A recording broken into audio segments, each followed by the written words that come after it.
to the Music City, and 22-year-old from Washington, D.C., Raja Caruth hangs on and wins it. Turn me up, raise the battle. I got all my friends and you better let 'em in. Honky tonk road never gets old. That's just fine by me. Welcome to Music City. What a hard-fought win and a popular win. Second career for Raja Caruth. What do you say, Regan? Let's dial him up. Well, Raja Caruth, this is Regan in the Fox Sports booth. All right, buddy, a big win last week, a fantastic job on the track by you.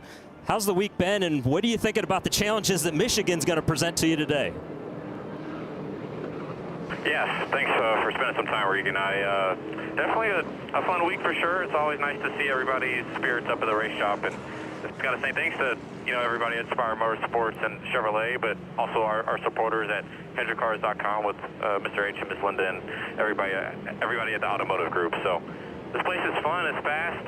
Not going as fast as them Cup cars used to that you drove, but definitely going to be some fun racing here in the pack with some of these good truckers. So expect to have a fun race this afternoon here on Fox. Well, man, we're looking forward to watching it, and I'm sure it's going to be really exciting out there. Good luck today. Thanks, Raja. And Raja starting 13th and starting way back in 31st. Mikey, let's dial up Chandler Smith, get his thoughts. Long John Silvers. Let's see what Chandler has to say. Hey, Chandler Smith, it's Michael Waltrip in the team with Fox. Do you copy me, friend? What's up, Mikey? Man, we are so excited, and thank you. Thank you for starting in the back so we can show people what it's like to dice up through this field using that draft and a speeds of excess of 185 miles an hour. Are you ready to go for it, my friend? Buddy, I'm ready. The Michigan crowds came out and they're showing out. The stands are pretty full for what they got open today, and I'm excited, and hopefully we can put a good show on for the fans back at home and here in Michigan. All right, you're my pick, buddy. Make me look good. Dang it, Mikey, why do you have to tell me that? No pressure. Go get them. All right, let's take a look at the Craftsman starting grid. And starting on pole for the first time in his young career, in just his 12th career start, it's Luke Fenhouse. Starting outside, Carson Hocevar, the Sunday driver, coming over here to moonlight a little bit. Well, row 2, we've got Matt Crafton, former series champion. Best start in 3 years for Matt Crafton. He never qualifies this well. We'll look out for him today. And Jake Garcia starting beside him. I'm going to go with Jack and Ty in my row. Got a couple of fast guys here. Ty Majeski looking to get his season turned around. Jack Wood, great qualifying effort for that 91 truck. Let's take a look at the rest of the field. Some big names scattered throughout from front to back, gentlemen. Yeah, we had a chance to talk to Raja Caruth a little while ago, starting in the 13th spot. Was very good in practice, though, so it wouldn't be surprising to see him move forward fast. And just behind him, you see Caden Honeycutt. We know how good he is week in, week out. Look for this 45 truck to charge up toward the front. And every page that flips, Regan, I see potential winners. And Gio Ruggiero is one on this list, along with many others that I think could win the race today. Yeah, certainly Tanner Gray, the quickest in practice yesterday, had a very good truck. And Ross Chastain, we've talked about him. We know that he's going to be fast at some point today.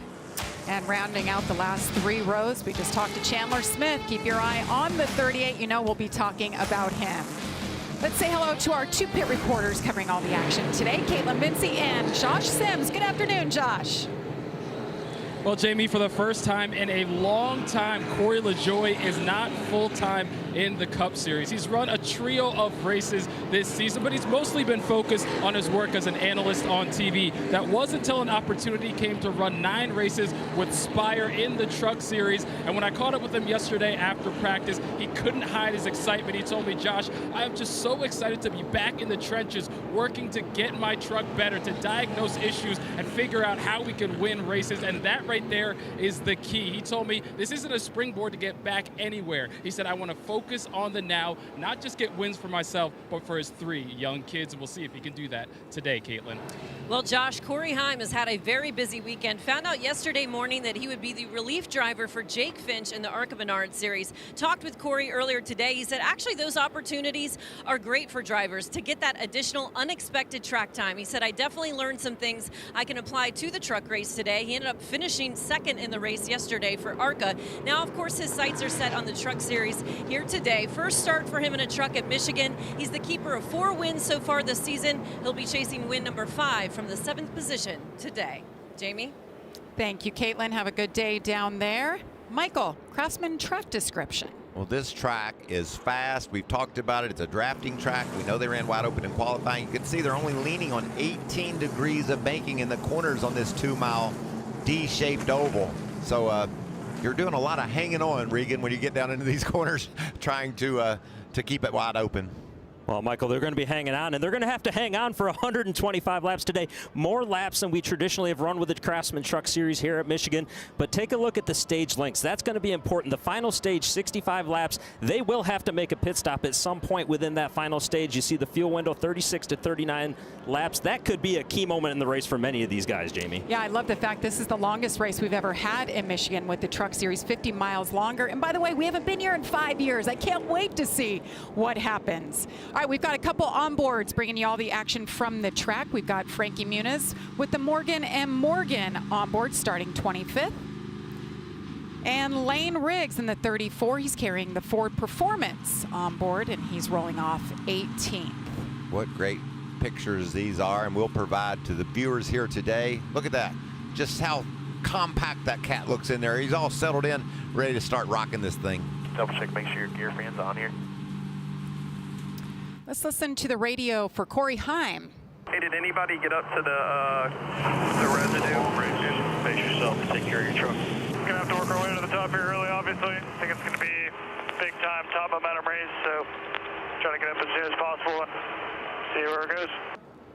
Yeah, what Corey's talking about there is he's talking about getting to the top. We expect this track to get very wide today. The residue he was mentioning was something they put down in years past at Michigan, and it's kind of a line where the track's a little bit darker. The drivers can see that from the trucks. They know there could potentially be a little bit of grip up there, but just trying to understand where the track's at before they go green. I think that's really interesting. You know, usually you're thinking, let's get to the bottom.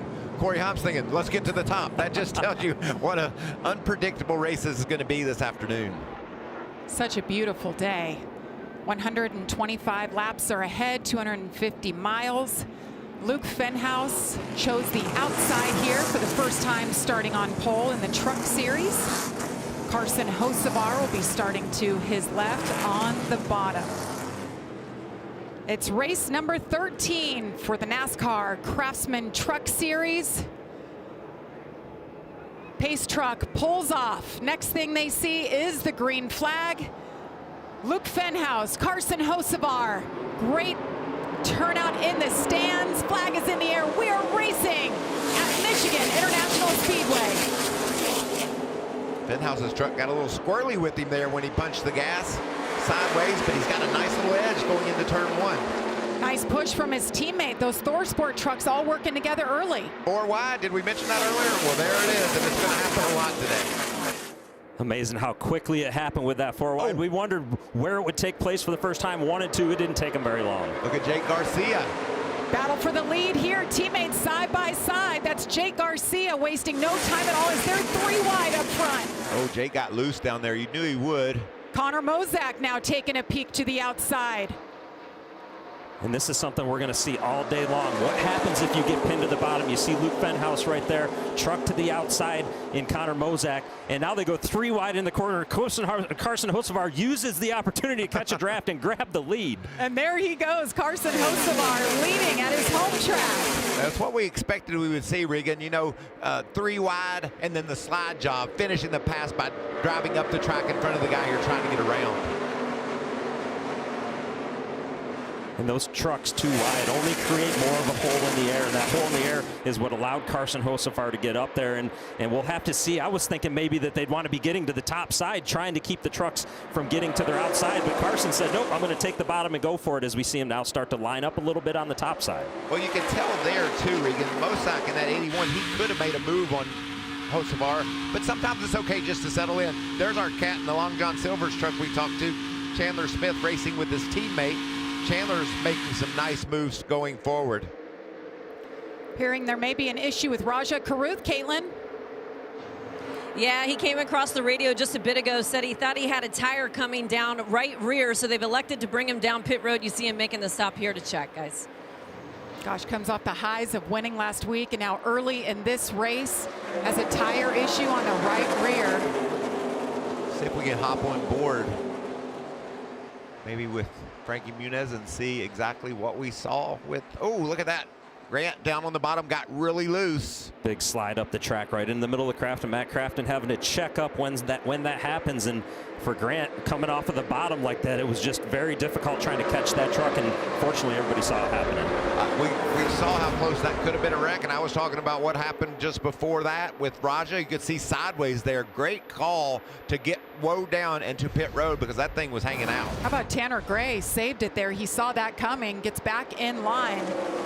You know, a mistake, a problem this early, Regan, we know he can overcome that. This is something that they can certainly come back from and win the race. Definitely can overcome it. Going to be one lap down right now as we see Connor Mozak up there battling right now and jumps to the lead in front of Carson Hocevar. But speaking about Raja Caruth, they've got time. Don't panic right now. Think about it. You know, I said earlier, you know, maybe Connor just rolled in behind Hocevar to bide some time. I thought to myself, there's no way Carson Hocevar is going to run one lap behind a guy that he could pass, and that's what he did. He went down the back straightaway and whipped right back to the lead. What I see so far right now that I like a lot out of what's going on with these trucks, talking to a lot of the drivers, they had kind of predicted the runs would be very big at the end of the straightaways, but what could you do with them when you get to the end of the straightaways? We see right there what Tyler Ankrum chose to do with it. He went to the bottom to try and use that run and clear the truck in front of him. He's not going to be able to do it. He's going to lose a spot, but the key all day long is going to be they're not getting away from each other. They're able to utilize these runs and make big efforts like what Connor Mozak is doing right now. Here we go, this battle between Connor Mozak and Carson Hocevar. I lead, no you lead, no I lead again. He finished the move there, and look how strong Corey Hyman, that 11 is. He's going to pull right up on the bumper of that 7 of Hocevar. That push is coming, and there goes Hocevar. He's not going to sit behind another guy any part of this race. Well, they know Corey Hyman has been the man to beat every single week in the truck series, and now he's already moved his way up to 3rd. Didn't have the best qualifying effort for those Tricon Garage trucks, but they are going to race well, and we're seeing it already. As you take a look at the biggest movers, haven't talked about Ross Chastain. Had that, well, he started mid-pack. He's already up 15 positions. Chandler Smith, that cat in the back, as you said, Michael, up 14. Yeah, we knew we were going to talk about these two. Ross Chastain, he's going to be at the lead of this race before it's over. I just think it's so crazy that he qualified 26th, and yet here he comes, already up 15 spots and gaining more. I would say right now he's ahead of where we thought where we even thought he would be right now. It's 3 wide into turn 1. This just seems like it's going to be all day long, this kind of action. What a great race so far. Look at Jake Garcia was on the bottom. He just lost 4 spots like that. Fenhouse leading this pack back in 4th. And here comes Corey Hyman, the 11. He wants to lead for the first time today, Michael. Corey wants a part of this action. It looked too much fun for him just to sit back there and watch. He joined this battle, split the 2 that have been leading the majority of this race, see where it goes from here. They put a little bit of a gap between those 3 and the 4th place truck of Luke Fenhouse. See if Luke can use that draft and join them back up. So Hocevar continues to lead. Corey Hyman, what he's been able to do this year, we're 12 races in. He has led in every single race. He has 4 wins to his credit. Hocevar in the 7 truck, he's just here for wins. Just jumps in and out of this truck, in here for the 3rd time this season. Wants to hold off that 11 as Corey Hyman tries to go to the top. Corey's just looking for fresh air right there of some sorts, right? Wants to feel his truck out, understand as he gets towards the front of the pack now after starting in 7th, where exactly he needs to position himself on the racetrack to get this run that he's got down the front straightaway. And after he gets that run, will he use it or not? Right now he chooses not to. He's going to go ahead and push Carson Hocevar into the corner on this lap. I'm watching timing and scoring, Regan, and consistently the fastest 5 trucks are outside of the top 10. That tells you how important that air is. Those guys running 15th, 20th have all those trucks to draft off of, and it's helping. Usually we talk about how you lose speed when you get in dirty air, but here, because of so much throttle down and how wide the track is, you're taking advantage of using that draft to make yourself go faster. We saw in your track analysis, Michael, how long the straightaways are, and it's way quicker to go in a straight line behind another truck than it would be otherwise. Well, the record for lead changes at Michigan is 20. We've had 3 in the first 10 laps of this race. Corey Hyman trying to become the 4th leader. And these two have kind of hooked up together and driven away from Connor Mosak in that 81 truck.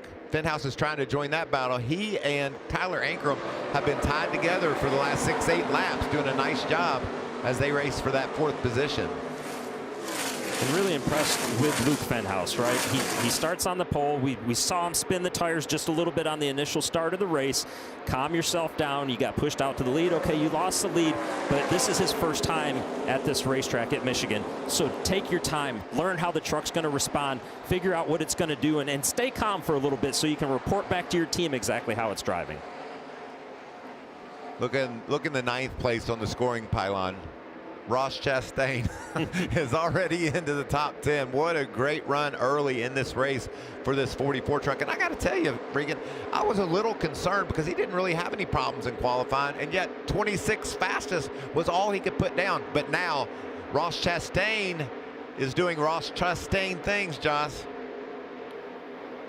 Yeah, and you see Ross working his way through the field, and he felt really good about that truck yesterday despite not qualifying well this morning. And for him, this is a little bit of a get-back race. In 2019, he won the pole, had an issue on pit road that took him out of contention, but he felt like he was the best truck that day. Feels similar about the truck today. We'll see if he can get a little get-back and get that win that he felt he should have had in 2019. Right now, saying the truck started off a little tight, similar problem he reported in practice yesterday. Yeah, Chastain up 17 positions, and Josh brought that up in the interview about what happened in his last race here. He's like, I didn't even want to watch a replay at all. That's out of my mind. I want to go out and win this race. He just has a few more spots to get up to the front as these two continue to battle up front. Carson Hocevar over Corey Heim. There you see a great example of drafting and then flaring out. He went up top in the corner to get some fresh air on his nose, trying to keep that thing pinned to the ground. As you see, Raja, he lost 1 lap in that pit stop earlier with the flat tire, so he's in good shape still. I said he can overcome this. I still believe he can. Right now, he's the only truck 1 lap off the pace, so he's kind of hoping for an early caution, because if there's not one, Regan, I think some of the back markers in the field will fall a lap down, which will take him out of the lucky dog position. 16 laps remaining here in stage number 1.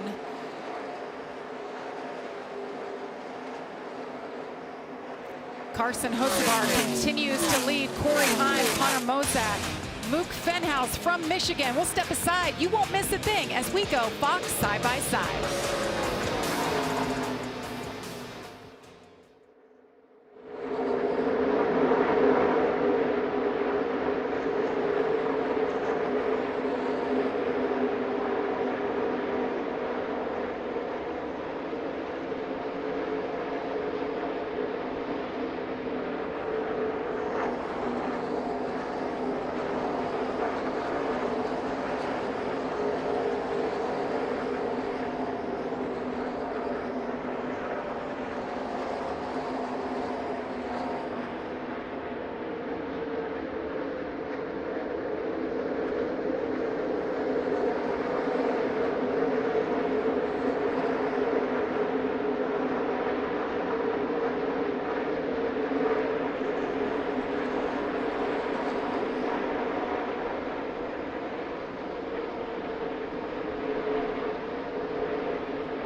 Welcome back to the NASCAR Craftsman Truck Series, live from Michigan as Carson Hocevar continues to lead over Corey Heim.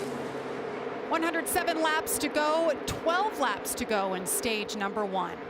So what exactly is Corey Heim doing right now? Is he trying to figure things out for later in the race? You got to believe that he is right now, right? We've seen him on the back bumper of Carson Hocevar a number of times and looking like he can potentially make that move. As we see lap traffic very dicey right now for these guys trying to pick the right lane, where to go, what to do to stay right there with your competition if you're Corey Heim, or to try and get a little bit of a gap if you're Carson Hocevar. But Jamie, what we're seeing there is these guys maybe trying to get themselves separated from some of the other trucks just a little bit, push themselves out ahead of the pack a little bit. And now we're to that part of the run, 20 laps in, where maybe handling characteristics are getting worse. You're finding out if your truck's loose, you're finding out if your truck's tight, Michael, and that can play a factor in how you race the rest of this stage. Connor Mozak did a great job of taking advantage of that traffic, and look, he's closed in on those two leaders. But this is also another breaking news of the day. Raja Karuth is now not in the free pass position, so that's a bind for him. He needed an early caution to get back on the lead lap. How he handles this next pit stop will be interesting to see, because he's got good pace, but now Raja will not get back on the lead lap when the caution flies here at the end of this stage or before. Let's get an update on Ty Majeski back in 6th, Caitlin.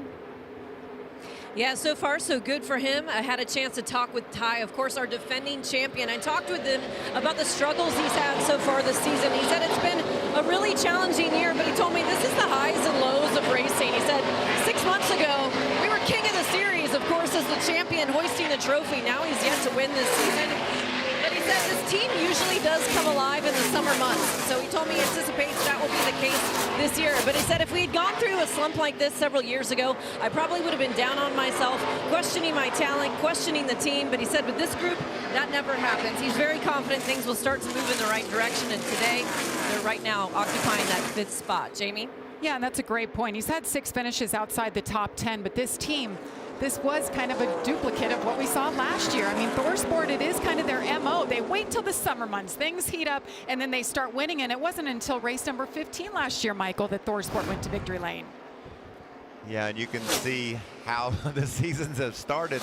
The last two, not a whole lot to brag about, but yet he won the championship, so they can overcome a whole lot of obstacles. And I like what I'm seeing today, Regan. We saw it in qualifying with all the speed from ThorSport, and now that speed's translating to the race as well, as there's a couple of those trucks up in the top 5 in Luke Fenhouse and Ty Majeski. Yeah, and if you look at Ty Majeski, right, the beauty about him as a driver, that is a blue-collar driver right there. He is a workhorse. He knows every part and piece that's on that truck. He knows how to describe it to his team to help make that truck better, how to fix it if something's not exactly where they want it. And I think that's why you'll see his trend line continue to get better as the year goes, much like last year, Jamie. By the time we got to Phoenix for the championship, this team was lights out when we got there, and he's a big part of that. They were.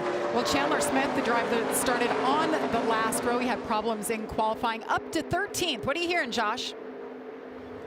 Well, Jamie, you know, despite having 2 wins on the season for Chandler Smith, his big thing is consistency, especially during this last 6-race stretch. Of course, it's nice to win, but he's also got 4 finishes of 13th or worse during that stretch. And he told me, we just need to even things out right now. He was really excited about coming to this racetrack. Of course, had the issue in qualifying with the tire going down, but he's one of the biggest movers on the day so far. His only complaint with the truck says he needs more front turn.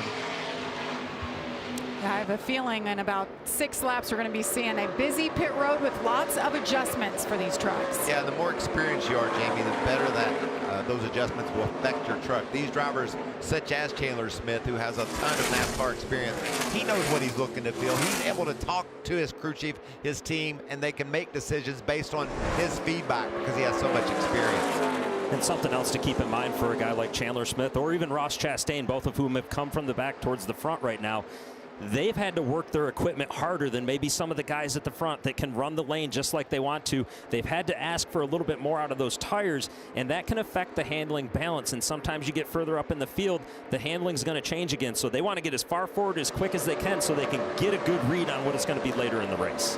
Well, Grant Enfinger was up there in the mix for a bit. He's in 15th now. Let's listen in on his radio, what he's dealing with. Too tight and dirty here.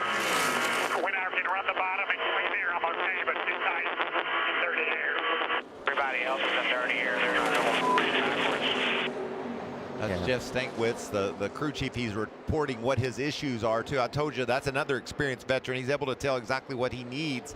The spotter's saying that no one else is doing very good in dirty air either. We see these guys zigging and zagging when they get to the corner. If one guy goes low, the other guy goes high. And the challenge for Grant right there, right? We see the 15 of Tanner Gray in front of him. He caught up to him on the straightaway, but when he caught up to him, Tanner Gray opted to go to the bottom, so he couldn't go anywhere to get clean air. And what that air is, it's a bubble that gets created behind those trucks that allows them to be able to get downforce on the front of the trucks. It's almost like a 100-pound person sitting on the front of that truck to help them get grip. This truck's impressive. You talk about how hard it is to pass. Caden Honeycutt talked earlier today about how this is a future Cup winner in Ross Chastain's eyes, and what he's doing right now is making everybody believe and see that. We know how hard it is to pass, but yet he's able to consistently slice through this field. Really fast truck. Last time by, the fastest truck on the track. So watch this 45 as he continues to work through traffic. Up 10 spots for Caden Honeycutt. Great looking truck for him as the laps are winding down here in stage number 1. Points are on the line. Look at that 45 dig there as Corey Heim starts to look a little bit higher to see if there's anything up there. There's a move by the 45 of Honeycutt. He's got another spot, Regan. This is impressive. And that was a textbook move. Catch the draft all the way down the straightaway. Clear him when you make the move to the bottom into the corner. And then we see the 66 of Luke Fenhouse get a little bit tight behind him and lose the nose just a little bit. That's exactly how you want to do that. So Caden Honeycutt up to 5th now. Can Corey Heim get it done here? Lay back a little bit, maybe, Regan, to try to get that run to see if he can win this stage. Well, and this is the point where we see if maybe Corey Heim has been holding back just a little bit, sizing up Carson Hocevar to figure out exactly what he's got. We see him go to the top like he's been doing in 1 and 2, a little tight as he went up there, maybe a little more separation than what he wants right here. Final lap of stage number 1. Corey Heim has been the king of stage wins. He already has 9. There he goes, takes a look to the inside. He You're did right, it. Michael. He did it. He was sizing him up. Laid back and made the pass. That's a playoff point right there, Regan. What a great move by Heim. Very good move. You like the side draft that he used going into turn 3 to help really slow down the 7 of Carson Hocevar. 10th stage win of 2025, most all-time through 13 races, and it goes to that man, Corey Heim. He's just writing the history books, rewriting things, adding his name all over the books. Well done. He sized him up, makes the pass on the last lap to get stage win number 1 of the day.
Welcome back to the NASCAR Craftsman Truck Series from Michigan.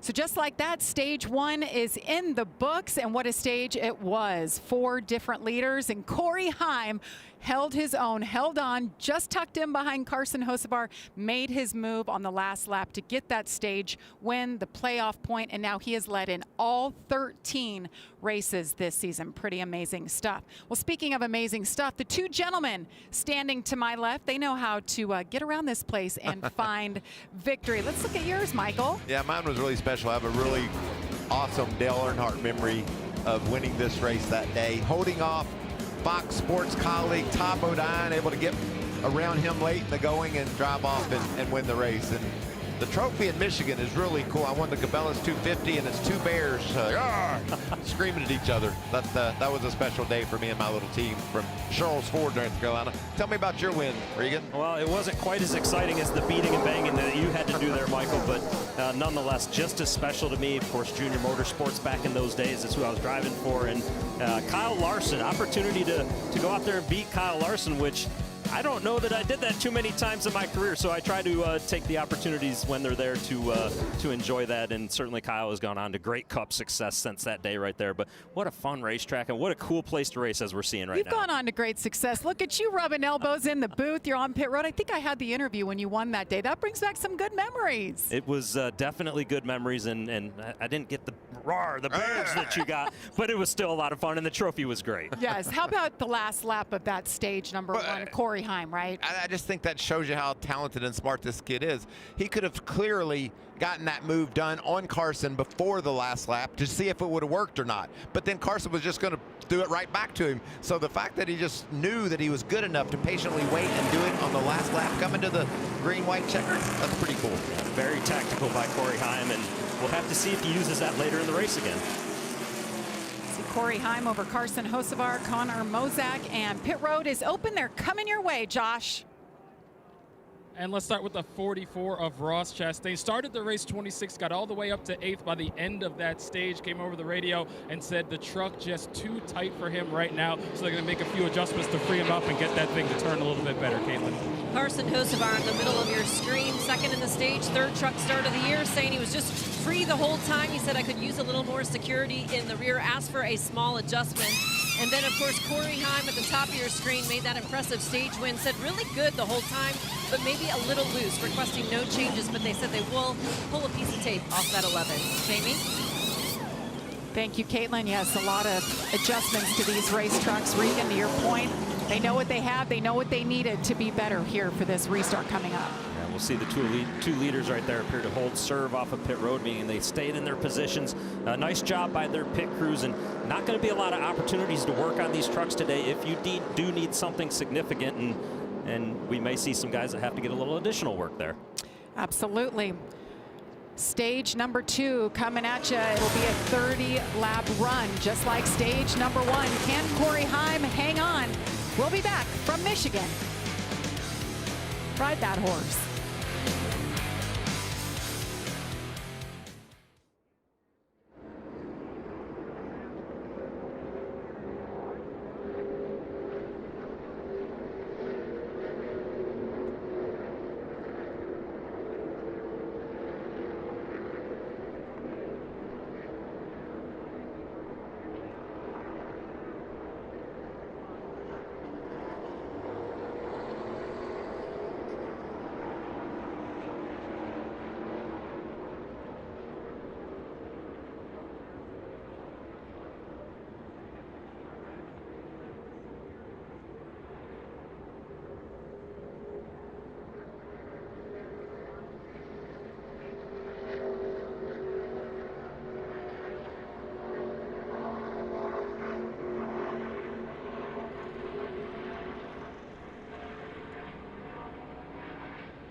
Big day of racing here on Fox, and I don't just mean the Craftsman Truck Series. Horse racing's greatest test returns as sovereignty and journalism. They face off in the 157th Belmont Stakes. Two of the season's biggest names and one race to settle it all. Coverage begins today at 4 Eastern, live on Fox. So, to put it in perspective, we are racing here at a 2-mile oval. Those horses will race for 1.5 miles. It's the longest of the Triple Crown races. Big day on Fox, and just a beautiful scenery here in Michigan. How cool is this racetrack? Infield is packed, great crowd in the grandstands, and we're having a great race here with our truckers. And the drivers were feeding off the energy of how many fans. They all mentioned it this morning. Things got started bright and early. Qualifying was at 8 a.m. this morning. As the fans rise to their feet, we are getting ready to go green for stage number 2. It's Corey Heim, Carson Hocevar.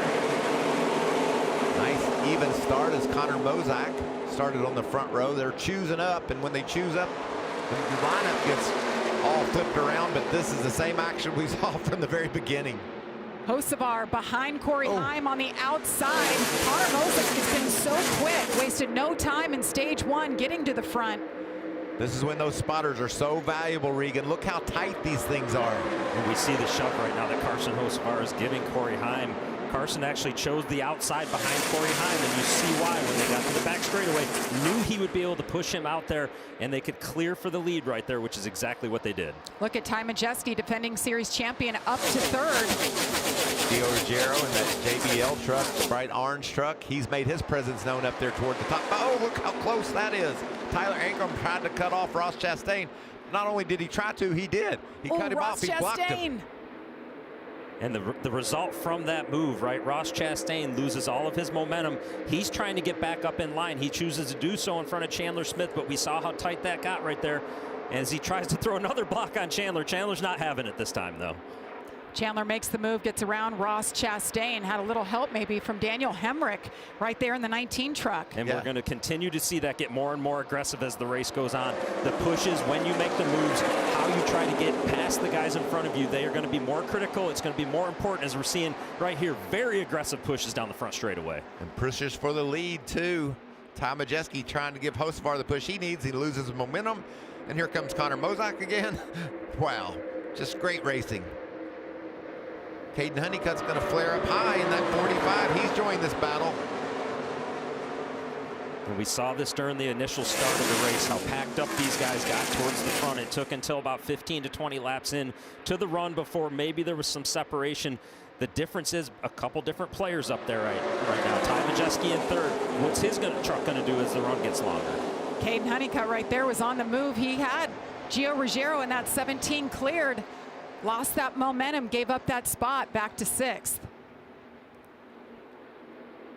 There's just no way to explain how crazy that air is. I mean, to me, these guys have a choice every lap. Do they push or do they pull out? They can do either one, as you see the pull out there for the lead. Here comes Carson Hocevar. Lost that lead to the 11 of Corey Heim on the last lap of stage 1. Now he regains the lead here. 20 laps to go in stage number 2. Carson really made that move look relatively simple as they went into turn 3 to complete that pass. But these guys are both they're both seeing where each other's at right now, right? They're putting things in their memory bank for later in the race, as we see side by side right now. Ross Chastain again side by side with somebody. Here comes Chandler. He chooses to take the high road, pushes that 18 truck of Tyler Ankrum into the corner. Look how they just left Ross setting. Chandler Smith. Well, Michael, you talked to him on the radio at the start of the race, starting on the last row. He was in a good mood. Chippy, happy, knew he had something good to work with, and here he is inside the top 10 for the first time today. Corey Heim, that was one of those choices just to ride in behind that 7 truck. So you see there on the pylon, Carson Hocevar, the leader. He has the clock next to him. That means he has turned the fastest lap of the day. If you are a Truck Series regular, that earns you an extra point. He's not a regular. He doesn't get the point, but he is the fastest. You better believe all the regulars behind him, they see that clock. They want that and get that extra point before this race is over. Well, I'm just surprised it isn't on Heim time. Just an update on the 71 of Raja. He's going to have to come to pit road pretty quickly. They stayed out, took the wave around under that caution, hoping for a quick caution to get back on the lead lap. So here he comes to pit road. So they'll just continue to work to try to get that lap back. Can he stop just fast enough to get a splash of gas and stay on the lead lap? I don't think so, Regan. The leaders are already off turn 2. Yeah, it seems like it would be really tight to make that work, but what the play was there, let's see if we get a quick yellow on this restart. If we can get a quick yellow, then all of a sudden it changes our races. They are going to opt to change tires on this stop, Michael, but I don't hate that move, right? You got to try something to get that lap back at some point. And what he'll do is just stay out at the end of this caution, at the end of this stage, if nothing happens between now and then be ready to run into that third stage. We've already documented that you're going to have to stop then and get gas.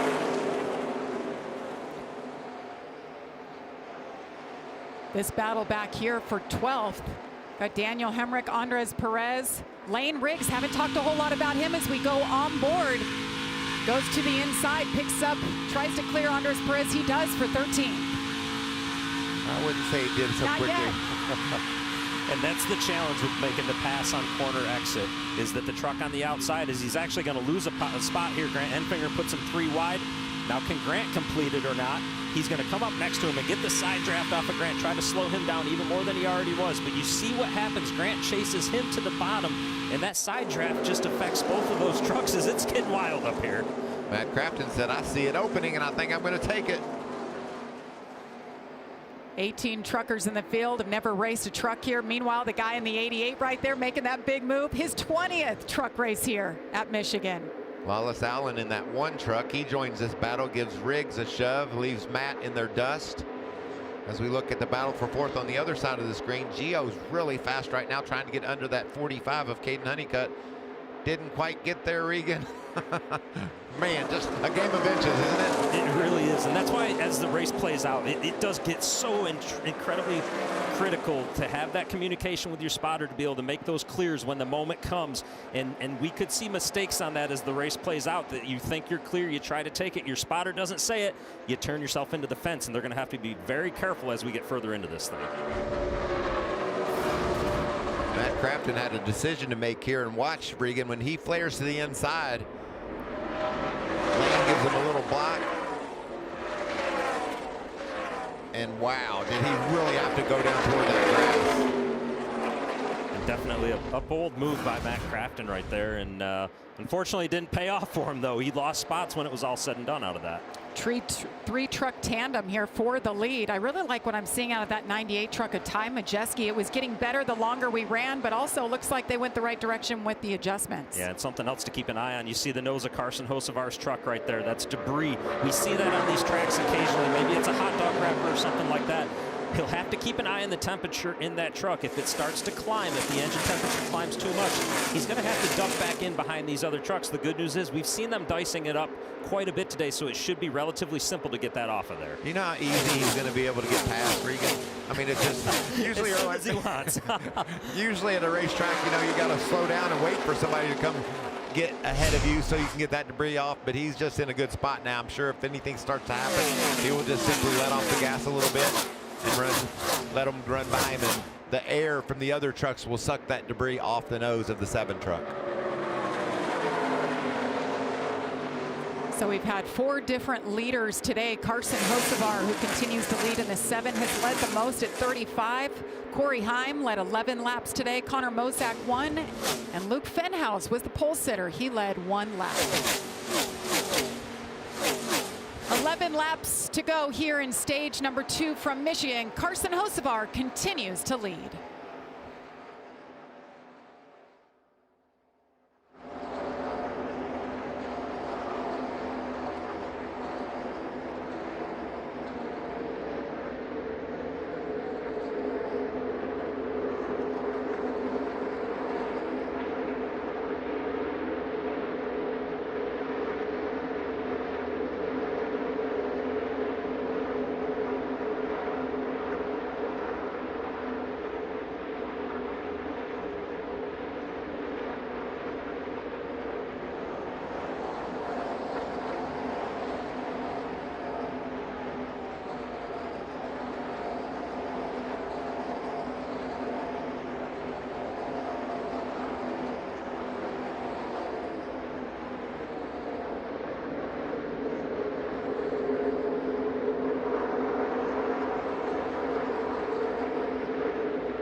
New leader at Michigan as Corey Heim has taken over the lead, but it was kind of by design. He's actually helping out a fellow competitor. Yeah, as we went to break, we saw that Carson Hocevar had that debris on the grill of the number 7 truck right there, and you'll see him right here stick his hand out the window. That is the friendly number 1. That's him pointing Corey Heim by, saying, please pass me, I need to get behind you, I want to get this debris off of the grill. And that's exactly what he was able to do, Michael. Corey Heim goes by him, and shortly thereafter able to get that debris. And you might ask, why would Corey Heim do that? If Carson's engines run hot, just let him stay out there and run hot. Well, because if Corey Heim doesn't pass him and he just stays behind him, somebody else is going to come up there and pass him. It seemed like it was friendly, and it was, but it was just something that you have to take advantage of when the leader tells you to go around. And you might ask, how do you get that off of the nose of it? That turbulent air behind the trucks, it's so turbulent and upsets what's going on the front of the truck behind you that's what allows that paper to get off of there. The air disrupts that enough, and it changes the air pressure enough. It blows right off of there. And as we see, Carson Hocevar has now worked his way back up to second. He had fallen back to third for a moment behind Ty Majeski, but trying to get back up there and get to Heim. And this is an interesting part of the race for me too, Regan. We saw what Corey Heim was able to do to Hocevar to win that first stage. Now the roles are reversed. Can Corey Heim figure out a way to block Carson Hocevar and not let him around? And that's going to be something he'll have to watch as we get further into the race. But we just saw that shot right there. Look at the nose of the 7. The debris once, and now he's got another huge piece of debris on the nose of it that they'll have to keep an eye again. Oh, I think it's off. Doing, and it did get off. Okay. So Corey helping him out again. Can Corey hold off? See that big run right there? That's what Carson's going to do on the last lap. That's what he's just playing around with now. He's playing with this throttle pedal, falling back enough to see how big of a run he can get. And Corey's got to figure out how he's going to block that run. He desperately wants to win this stage as well. That playoff point could mean everything when it comes to racing for a championship. But you know how good Carson Hocevar is, and he's got him sized up right now. And a little interesting here, so we see that Carson Hocevar in the 7 truck going lower than Corey Heim. It was actually the opposite at the end of stage 1, to whereas Carson Hocevar was running down on the bottom, Corey Heim was actually using the high side to create that run. And we'll have to see how that plays out for the run that Carson's able to create when he's making those moves. And if Carson starts trying to roll off the gas a little bit, or excuse me, Corey as a leader, just to keep that big gap from developing between him and Hocevar, then here comes Tom Majeski. Here comes Caden Honeycutt. They're inviting more people over to the party, and I don't think they want that either. It's just so fun to see two very highly intelligent race car drivers, right, that are out there trying to figure out exactly which way it's going to work out best for them based on their position. Their position, of course, being different now than it was the previous stage. They're playing with air. That's what they're doing right now. They're 100%. Using their throttle. They're using their, maybe dragging the brakes a little bit, just playing with the air to get the best scenario for this run to the checkers. 2 laps remaining in stage number 2 is Hocevar. He's trying. Can't make it work just yet. See, he ducks back in, and maybe just a little plan there to see if he can make it work like that. It didn't work. Now he gets ready to go at him again on the last lap. We saw this move by Corey Heim over Carson Hocevar on the last lap of stage 1, and it worked beautifully. It worked down into turn 3, though. We'll see if Hocevar says, remember what you did to me, buddy? Or does he go now? I don't think he goes now. Oh, yes, he does. Corey Heim opts to go up to the top side, of course, to help disrupt the air on the front of Carson Hocevar's truck, trying to do everything he can to just give him a curveball that he doesn't expect. See him go to the bottom. He's trying to break the air from behind him, not allow Carson to get a run on him. That was a great move by Heim. That broke up that draft enough to put a couple of 3 extra truck lengths between our 2 leaders.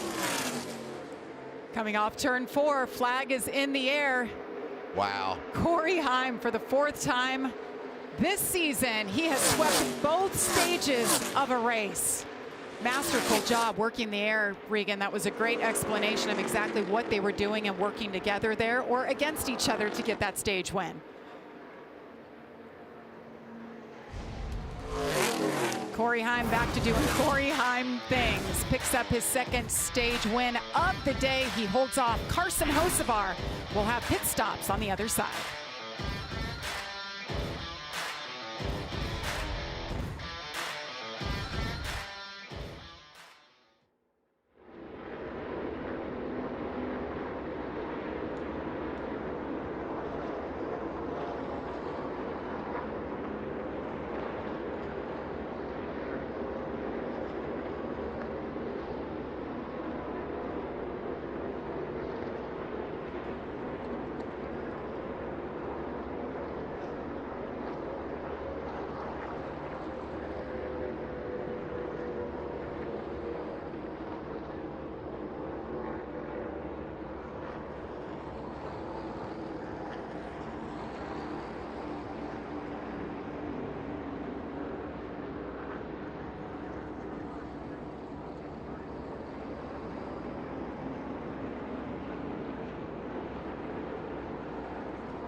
NASCAR Truck Series racing on Fox is sponsored by Progressive.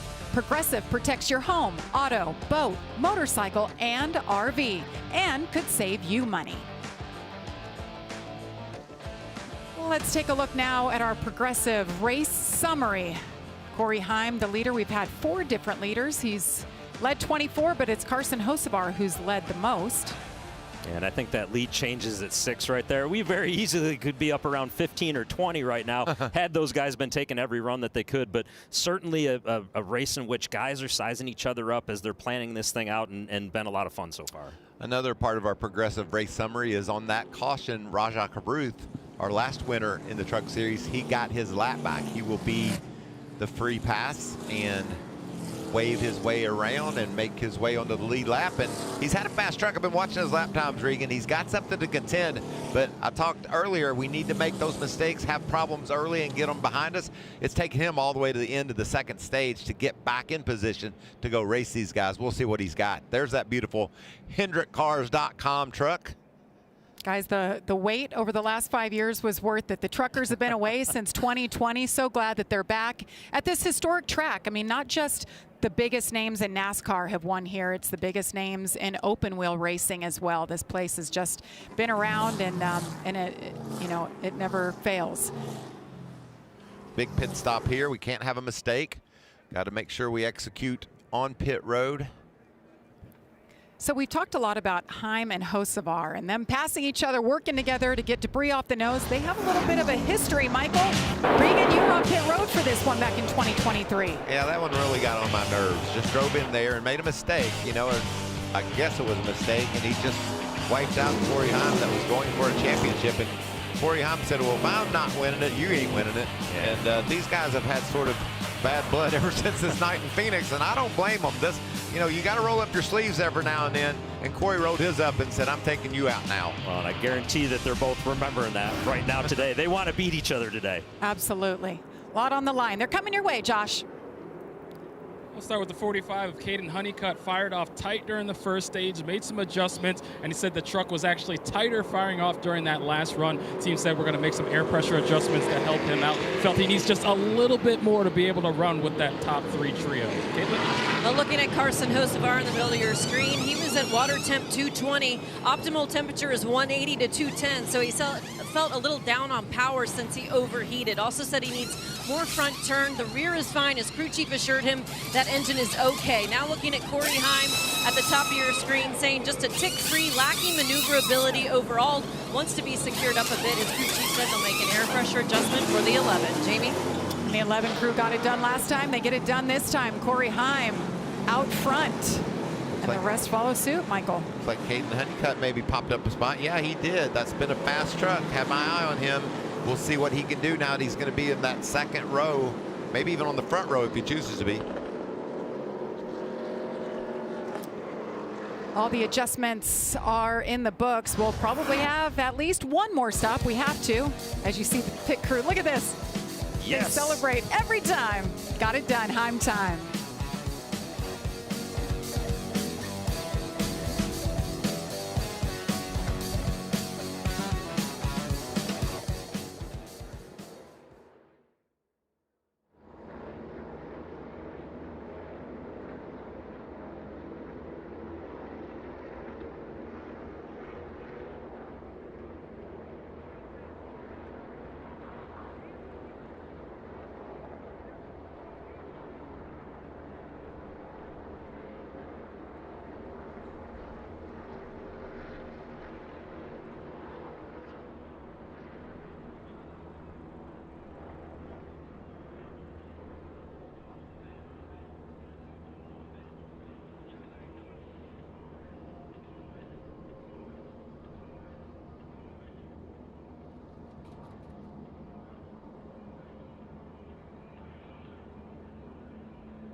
June 15th, Alex Palou looks to continue his legendary season with another victory as the fastest racers in the world head to St. Louis. The IndyCar Series continues June 15th on Fox. And Alex Palou, we say legendary season. He's won 5 times, including the Indy 500 this year. But it's Kyle Kirkwood who has stopped that streak, not once, but twice. And he did it last weekend in Detroit. So looking forward to seeing if it's one of those two, or maybe Joseph Newgarden backs up his win from last year at St. Louis. And what a wild and exciting race at Detroit, back and forth, and had some cautions and late race drama. It was a lot of fun to watch. They haven't had a lot of cautions this year, so yes, that race had a little bit of everything.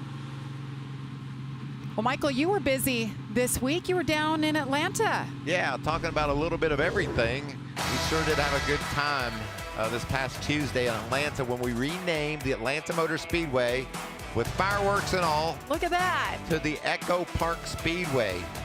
Echo Park has the best trade-in value in America, and we traded that thing in. There you see Marcus and David Smith, Governor Kemp, First Lady Marty. Just a great day. Christopher Bell showed up, Ross Chastain, Kyle Petty. Look at all the dignitaries, and then there I stand. What the heck's that all about? I love that they got Ross holding something other than a watermelon for once, a peach. He was it must have killed him to do that. It was funny because they were trying to get him to bust a watermelon. He said, I'd like to try to save that for my wins, so how about we just hold some peaches? What a great day it was at the Atlanta Motor Speedway, though. Well, it looks great, and now we have to train ourselves to call it. Yeah, it was the Echo Atlanta Park. Speedway. Was the Atlanta Motor Speedway. We were at the Atlanta Motor Speedway. Now it's the Echo Park Speedway. The chews haven't just taken place. Interesting here. Take a look at how things got shuffled up just a little bit. Corey Heim and Carson Hocevar choose the outside, but Caden Honeycutt now going to get all the way up to the front row. We've seen him making a lot of passes today. Keep your eye on the 45. Let's get an update on Raja Caruth. Caitlin, what are you hearing? Yeah, well, Jamie, remember he had that tire issue earlier in the race, set them back, but he just made a pit stop saying he was aerotight on exit. Nothing too bad, but he wanted to be freed up, so the team made an air pressure adjustment. He's back on the lead lap, but this has definitely been a race of attrition so far for Raja Caruth. Jamie? Yeah, they mixed up their strategy from early on when they had that tire issue. Yeah, and the goal for Raja now, right? It may be difficult to get back to all the way back to the front, but you want to minimize damage for the day. You had the problem early on. Don't try to get too much all at once. See the stage points for today. Corey Heim, he's gotten all of them. He's maximized it per usual. Ty Majeski with a nice job. That truck come into life. I think he's going to be one to give Corey Heim a run for his money. And then Caden Honeycutt. On the front row, baby. Look at him and that beautiful white, baby blue and red truck on the inside. Corey Heim on the outside. Green flag is in the air. It is the third and final stage from Michigan. Tanner Gray hops up into the conversation as well. We saw how fast he was in practice. He's there battling for the lead here late. Battle of the bigger pushes there to start this one. And you see, much like the last restart, the outside lane, as they come off at turn 2, starts to prevail. That's why those two opted to make that choice. But a great job by Caden Honeycutt right there to get back up there, to fill that hole, which then gives him the shove to hold that third place. Look at Connor Mozak, still trucking in the 81. They have made some noise today, running up in the top 5. Oh. 5th now. That was contact. Another inch closer, and it's a crash. And I talked earlier about spotters. Those spotters are going to get braver and braver and making those moves even more and more dicey as we race toward the checker. And look who's out front, Carson Hocevar. These two have been back and forth up front today. Hocevar has led 37 laps and counting. Heim 29. Big push. This is a thinking man's game right now, Regan. These guys are going to spend the next 50 laps just trying to calculate how the moves can work, what they need to do to get themselves in a position to make that one final pass at the right time. And on the left side of the screen, Michael, we see them trying to calculate. On the other side was guys that are in a hornet's nest, just trying to get up there where they can think about calculating it.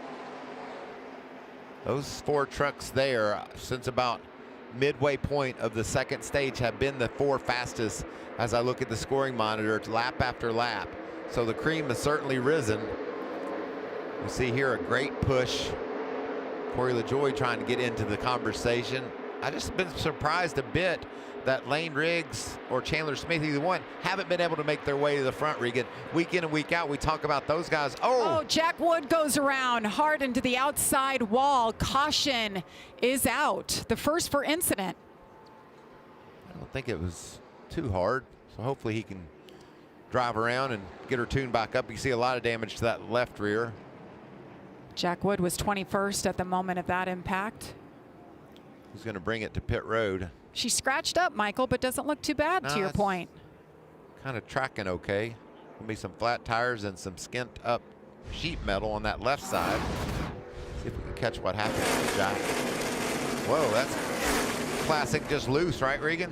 Yeah, just got up into some what looked to be some air that he wasn't comfortable with, and you could see the front of the truck hop a little bit as he got up there, and almost like once that happened, he just broke all traction, and it just came around, unfortunately. And Jack running in the 21st place and was trying to get his way back further forward in the pack. You can see that's the contact to the left rear. Hopefully they can bash her out and finish her up at least. Let's hop on board with our buddy Frankie Muniz in the Muniz and Morgan truck. Man, that's a good feeling, isn't it, Regan, when you see a guy starting to slip and like you're heading in the right direction. You know the low line is what you need. And just a classic Michigan spin right there, right? You get caught in a bad area if you're Jack Wood in terms of the air, as I just mentioned a moment ago, and you feel so helpless as a driver because you know that it's coming around and there's just not a lot you can do about it. Tough break for Jack Wood. Had a great qualifying effort this morning. There is the reason we are under caution at Michigan.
The NASCAR Cup Series battles right here at Michigan before heading south of the border to Mexico City. Racing from Michigan starts at 2 Eastern on Prime. We're still under caution as track cleanup continues for the spin by Jack Wood. We'll step aside, and when we come back, we'll drop the green flag as Carson Hocevar continues to lead over Corey Heim here at Michigan.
Horse racing's greatest test returns as Sovereignty and Journalism face off in the 157th Belmont Stakes.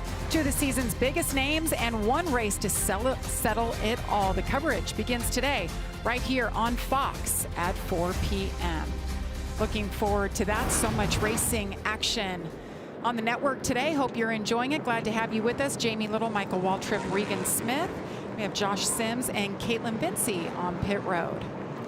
Okay, so there was a tweet that got people talking that came out this week from Dodge, and there's supposed to be a big announcement coming tomorrow. How about that?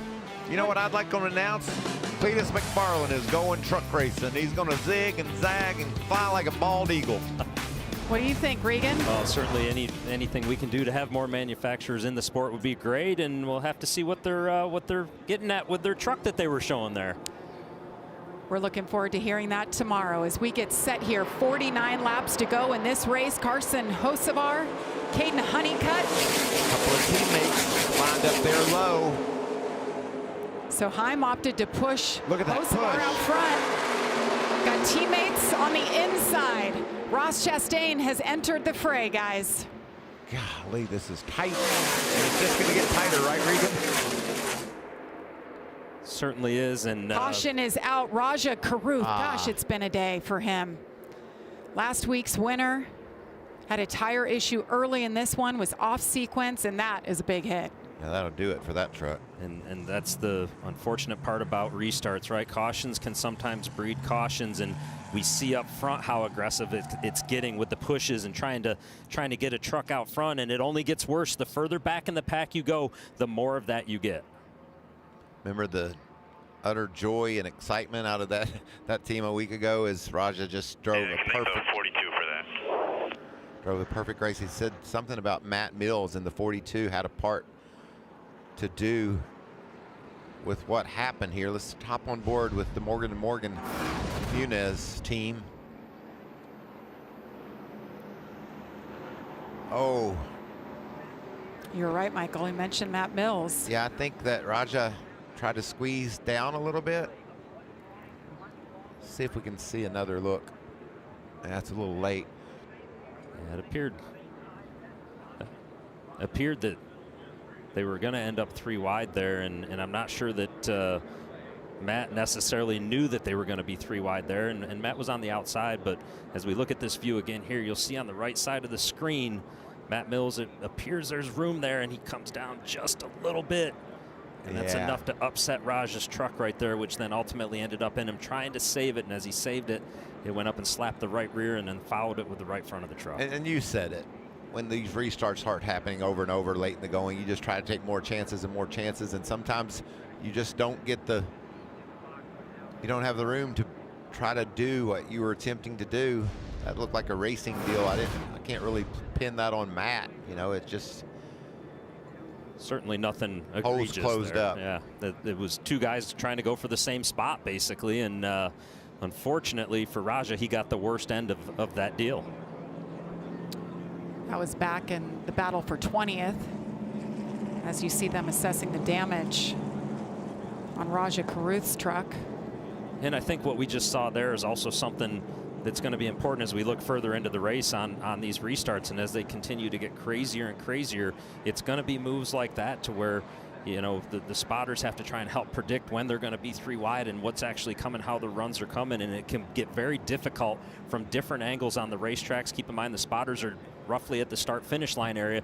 They've got an odd angle into turn 1 at Michigan to be able to see some of that, know exactly what the situation is, but it's also on the drivers too to be checking the mirrors and trying to understand exactly what they're dealing with cars or with the trucks that are around them. And Josh, I think you got something on the 45 for us.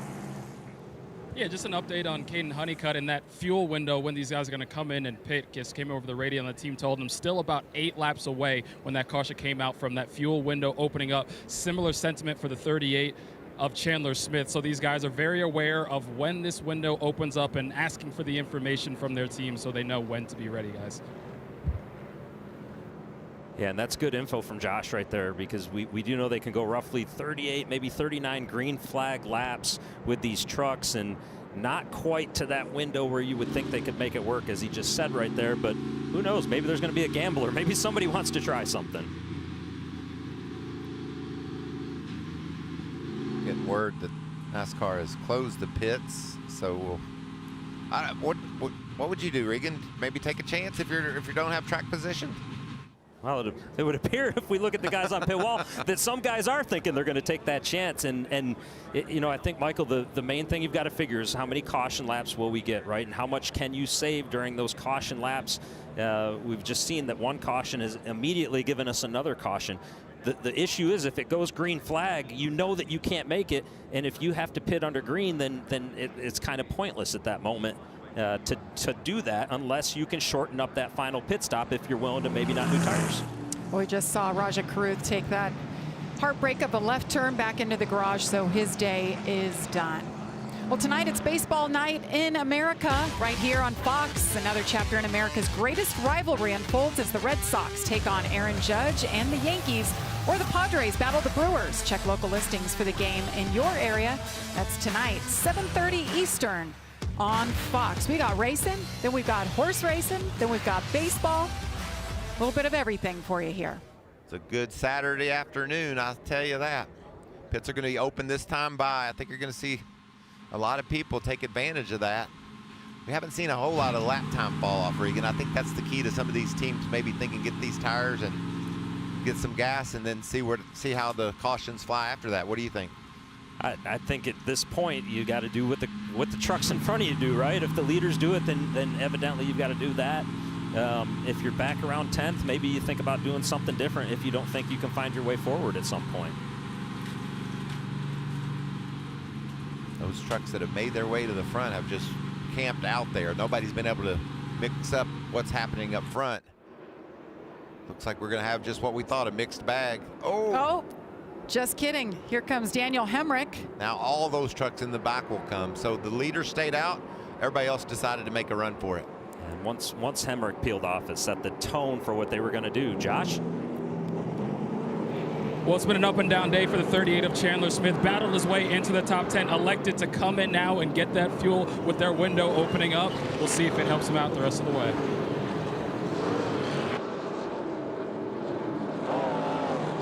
Several trucks doing just that, fuel only. And what that'll do, Regan, is speed up that final pit stop. We know that's the case. And maybe if there's a lot of cautions, they can try to take a run at stretching it to the end. Frankie Muniz having a decent day. Lane Riggs down and away. 45 to go as of now from Michigan. Stay with us. Green Flag Racing is next.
Welcome back to the NASCAR Craftsman Truck Series. Be 43 laps to go here. Carson Hocevar continues to lead. This Sunday racer over here just to collect the wins, but it's going to be hard to hold off Corey Heim, who will restart behind him in that 11 truck. And Caden Honeycutt, let's see what he can do on the front row. We've had a couple of cautions in a row. See if we can get some momentum rolling here as the flag is back in the air. Watch these pushes from both lanes. All the way down into turn 1. Tyler Ankrum fans out, makes it 3 wide. Wow, up the middle goes Ross Chastain. This is going to put Corey Heim back from the front row, which we haven't seen him there in a long time. And that was a great move by Ross. Maybe caught him just a little bit off guard with that move. Ross, the previous restart, had started on the bottom, and look at how tight they're pushing down the back straightaway here. See how the air affects these trucks. They are bouncing all around. Chastain washes up the track right in front of Corey Heim. He hangs on to it. Carson Hocevar was not to be denied that lead. He was able just to squeeze ahead of Caden Honeycutt. How about Andres Perez? You see him on the bottom there. The first truck on the bottom going to be put 3 wide by Tyler Ankrum, but a nice move forward for him right now. Just stalled out, and you saw Ankrum take advantage of that as he begins to squeeze up toward the top 5. Perez in that 77 truck you mentioned having a great day. The rookie in the Truck Series will be making his Xfinity debut next week in Mexico. Look at this battle. Ty Majeski to the inside. Trying to pick up the 3rd spot.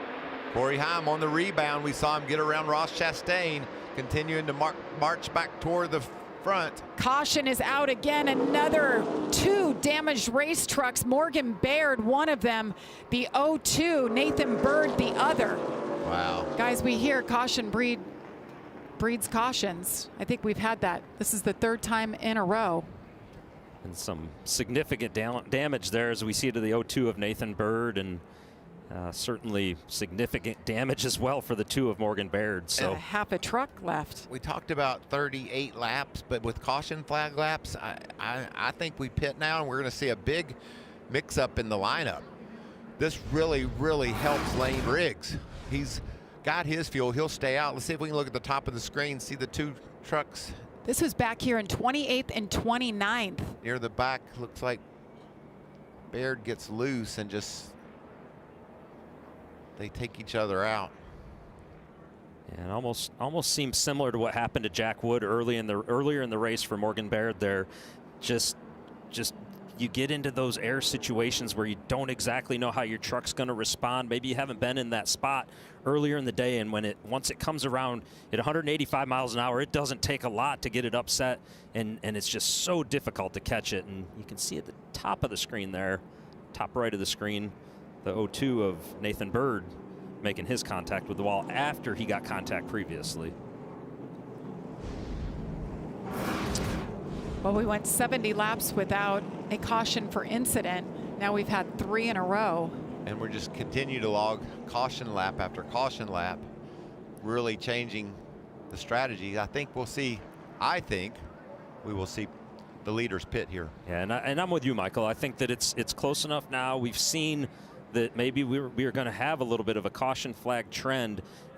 Should be close enough when we go green to get your number where you need to be for those 38, 39 green flag laps. The challenge will be for these drivers at Michigan, difficult to save fuel, right? We talk about how much throttle time they are, how fast they're going around here. It's not like you're lifting and braking. Usually at a track where you lift and brake, you can utilize that to save fuel. And from a driver's mindset, you lift earlier, you don't touch the brake pedal, you're coasting. Maybe you can do other things to help save that fuel. At Michigan, if you start doing too much of that, you'll lose positions. So fine line here, but I think that we're in that window now.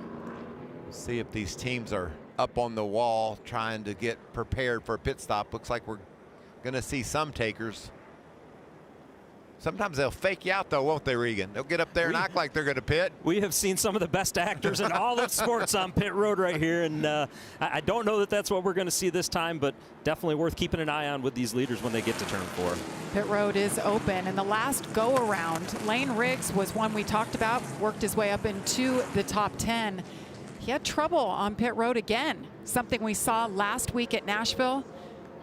Look at the damage to the wall. They're coming your way, Josh.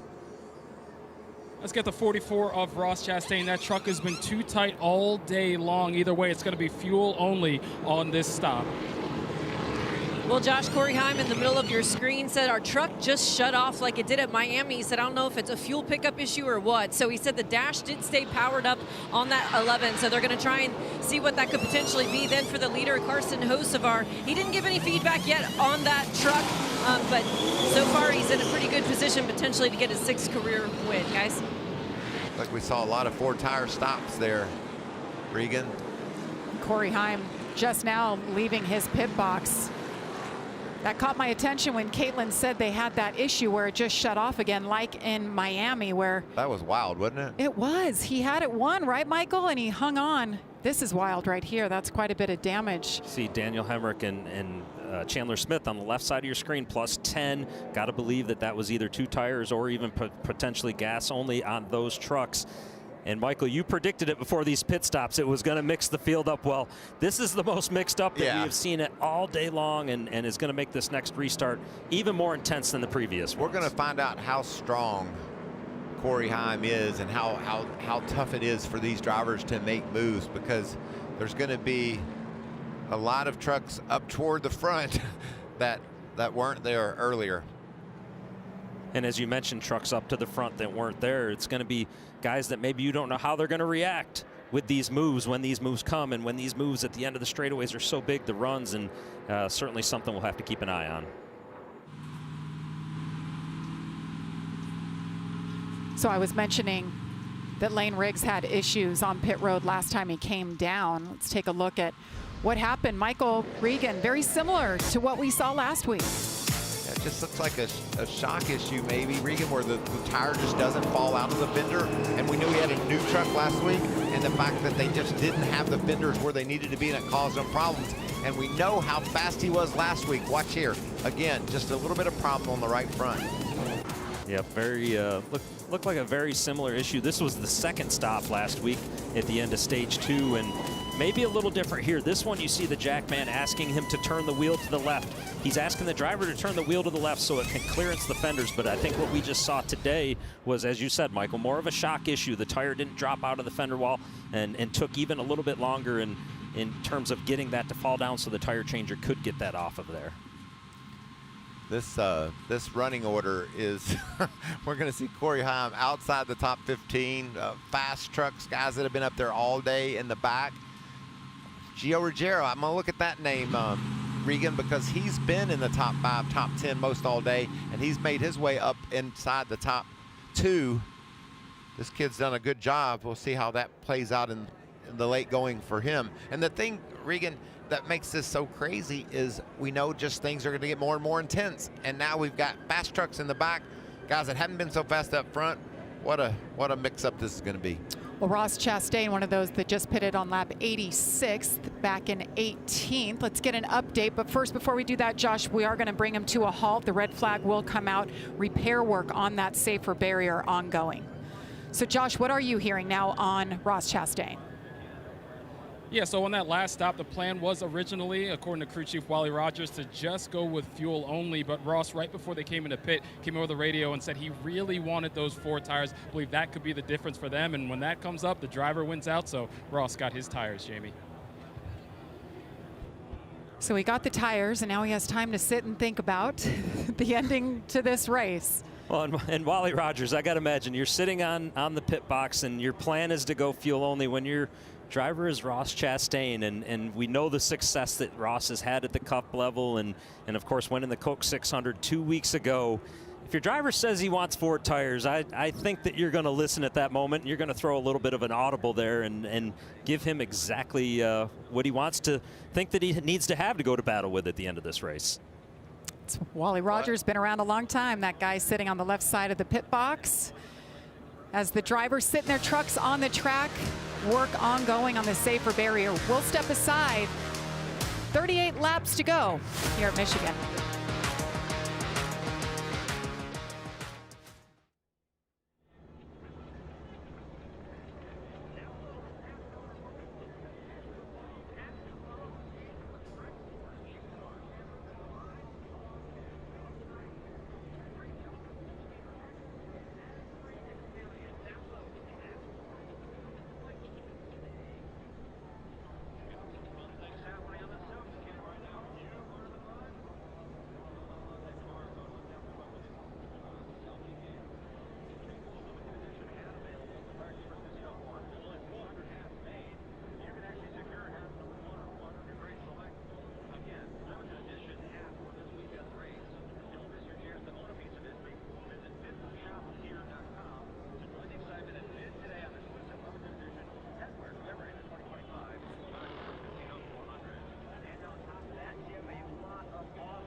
Our next Truck Series race coming up at Pocono. That's Friday, June 20th at 5 p.m. Eastern on FS1.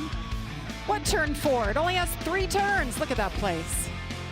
Sure is beautiful up there. Looking forward to that. But I know these truckers, this is the 6th and final race of back-to-back races. They're looking forward to having next weekend off, and then we'll kick things off at Pocono again. And take a look at the tracks that we're going to close the regular season out with, Jamie, as we get looking ahead towards the playoffs. Very different racetracks, right? And we talk about guys earlier in the race that were below the cut line and what they need to do. Well, there's going to be a lot of opportunity, Michael, with these racetracks right here. Talk about Pocono that we just showed, a very unique and different racetrack. Drives different on all 3 corners. A road course, a short track, another road course. A lot of opportunity for somebody to jump up there that maybe is below that cut line and get a win if they need to. This says truck racing to me right there. I love these trucks on the road course. They're so fun to watch. Then short track racing is the way most of these kids all grew up. And you see it there. The playoffs begin in Darlington after that. Just like that, guys. We're going to be kicking things off as they're continuing to fix this safer barrier, Regan. Yeah, and what happens here, we saw how heavy the contact for Morgan Baird and Nathan Bird both was there. I'm not sure which truck it was exactly that caused this problem, but occasionally you can have a hole get poked in this safer barrier. Safer barrier is essentially metal, and then behind it you'll see at the top of the shot there just a little bit that there is some styrofoam blocks, and that absorbs the impact as these trucks hit it. But once in a while, if they hit it just wrong, there is metal on these trucks as well, and sometimes that metal can poke a hole and tear a little hole in the wall. You don't want to leave that there, because if somebody else hits it, it becomes a bigger problem throughout the course of the race. So they're just slapping a little patch up on it right there as Michael's circling the safer barriers and everything else going on. And you see the welder in action right now. This is like every construction site across America. You just figure out how to fix it when you can. There's the styrofoam you talked about, Regan, and as a couple of guys that have hit concrete walls, which this is the concrete wall back here. NASCAR fixes the safer barrier to the concrete wall. That 2 feet of styrofoam, it's the reason why I think I'm still here today. It's just an amazing difference that the safety innovations NASCAR's made over all the years. We talk about the cars, we talk about the seats, the Hans devices.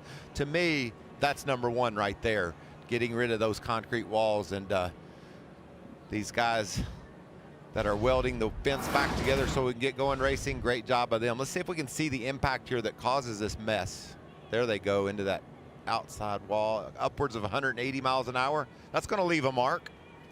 Yeah, and certainly, you know, Michael, those are big impacts. And Jamie, you made note immediately after we saw the 2 truck that it's almost shrunk down in half right there. And you know, I've hit both types of walls before as well, Michael, and I am thankful for those safer barriers. Well, Corey Heim, we've talked a lot about him today. He's won both stages, and he's back in 17th. Caitlin, you're with his crew chief. What are they thinking? Get the secrets. Yeah, Jamie, well, we also heard Corey saying his truck shut off for a split second. What do you think could have contributed to that, and what is your level of concern? Concern's a little high right at the moment. We still got 38 laps to go. Truck's fast. Corey's doing a great job. Level of concern, we're really not sure, but probably based off of things we've seen here in the past, the last half a dozen races or so, it's most likely a cam sensor. Hopefully it's not, and hopefully it was just some odd little gremlin that popped up and it worked its way out and went back to the Irish Hills, and we'll go on about our business. All right, thanks for your time. Good luck to you. Corey Heim, been one of the better trucks throughout the course of this race. Jamie? Thanks, Caitlin. Yeah, you go back to race number 4 on this season when we heard this same thing happen to Corey. He managed to still finish 3rd, but Michael, that's just how good his truck was before this little part, inexpensive part, ruined their day. Yeah, he's hoping that Gremlin makes an Irish goodbye into the Irish Hills, and he doesn't have to worry about. And I appreciate Scott Zipadelli, how upfront he is with stuff, right? Are you concerned at all? And a lot of times guys will tell you, no, we're not concerned, when they really are, but he's telling us exactly what he's thinking right now, and that it's not good. He's worried about it very much so. Yeah, well, Josh, last week you were interviewing Raja Karuth, who was overjoyed with the win, and today you're with him out of the care center. Jamie, the ups and downs of racing for Raja Karuth. So, Raja, what happened there, and also how you feeling? Yeah, Josh, that was a bummer of a day. I mean, we had a flat tire to start the race and then spent all the first 2 stages trying to get back on the lead lap. And then there just got on the lead lap, pushing the 33, and he's leaving a big gap, and I went to the middle, and I think the 42 just didn't know I was there or what, but just a bummer. I think our truck had good speed. It showed it yesterday, and just didn't really get a chance to show it. So really bummed for all of my HendrickCars.com and Inspire Motorsports Chevy team. Thanks to Mr. H and Miss Linda. Just a bummer because I think our truck was really good. Just never got a chance to show it all day. Definitely a bummer for sure. Tough break for Rajah Kruth in the 71, but helps to have that win last week, Jamie. Absolutely. I guess that leads to, he always has a great attitude. Well, I was going to say, so humble and kind and gracious and thankful as a winner last week, and then equally as level-headed about unfortunate situation that took him out today. So what a mature young man that I've really enjoyed getting to know over the years. Look at this, grew up as a NASCAR fan, wanted to be a racer, so he starts iRacing. You see, gets his opportunity to, as part of the NASCAR Drive for Diversity program, and just continued his way up through the ranks, right? Rajah just has done such a nice job with the work effort that it takes. Top 10 in his debut at St. Louis, and now here he is, third full season, two-time winner. That was a statement win, too, at Nashville. We've talked all year and all day today about Corey Heim, how fast he is, and how good he is. Same with Lane Riggs. He stood toe-to-toe with those guys and took them down and to win that guitar in Nashville. And Michael, he was in 13th in points outside looking in. He gets the win. He punched his ticket. So now we have 5 drivers locked in to the playoffs and 5 spots remaining. These guys getting a chance to take a deep breath here and understand how intense these next 38 laps will be when we throw the green flag and get racing. Well, it's been quite a season. 12 races in, we've had 8 different winners. Corey Heim with 4 and Chandler Smith with 2. Corey Heim, you know, there's moments where we think that number could be 8, and certainly has been very close. And Tyler Ankrum, of course, had been a long streak for him before he got that win finally this year. See the Cup drivers who've stopped on over. Kyle Busch getting the win in Atlanta. Larson, Miami, and Carson Hocevar, his last truck race was at Kansas. Hoping to go back-to-back. There's our playoff standings. As you see, Corey Heim's dominant season. He's put himself in such a great position as we race toward the playoffs. Those bonus points, he will keep those throughout the playoffs, and that'll help him progress from round to round if need be. But we haven't seen any reason to think speed won't be the reason why he gets from round to round. And then down around that orange line, you're above it, you're in. You're below it today, you're out. So we know how good Gio is today. Maybe he gets a win and changes the picture down there around the playoff line as well. We remain under red here for repair on the safer barrier. They're making some good progress. Shouldn't be much longer. We'll get this race back underway.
Welcome back to the NASCAR Craftsman Truck Series. Jamie Little, Michael Waltrip, and Regan Smith with you. Under a red caution, or caution was out, led to the red because of the repair on the safer barrier, but that is underway and hopefully not too much longer. Well, we've talked about a few of the guys that usually run in the Cup Series. Corey's part-time in the Cup Series now, but now he just announced he'll be with us in the Truck Series for 9 of our final 13 races. It's a healthy schedule too, right? Great racetracks. I'm glad Corey's getting to do this, and he's going to learn, Regan. He already knows this, but he's going to even be more assured of how good these truck racers are. I mean, you go up against Corey Heim, Lane Riggs, these guys week in, week out, you really respect and appreciate what they can do behind the wheel. And I love when you get to the bottom part of that schedule, starting with Darlington, the consistency that he's going to be in the truck, right? Running the majority of the final races of the season. That gives you an opportunity for him to work with his crew chief, Alan Hart, on a regular basis and learn each other what they're saying, what Corey's going to need out of that truck. We know Corey LaJoie is very talented and that he's got the ability to get the job done, and that consistency, I think, should potentially pay off with some wins on the second part of the schedule for that 07. Well, I think after what happened to him in the Cup race here last year, he's got a love-hate relationship with this place. Here it is. This is a big one. See, just gets turned sideways on the back straightaway and just like a piece of paper flopping over, isn't it? And just so surprising, right? That's not something we always see at Michigan, is a car getting upside down that easily, and just a perfect situation when they came off the corner and he got turned sideways there as he was trying to make the pass on Harrison Burton, and that little bit of contact, just that shows you how dangerous what these race car drivers are doing is, right? It can be any moment when you least expect it, something could go wrong, and that's why I got so much respect for any of these drivers out there that put the helmet on and what they do. And it's not just in the NASCAR series, it's IndyCar, it's all the series across the world. It is definitely something that it's not only a challenge, but it's not safe, right? Let's be honest with what it is. It's not safe, and they make it look easy. Well, Grant Enfinger in that 9 truck out front right now as we sit here under the red flag condition. Let's hear from his crew chief, Josh.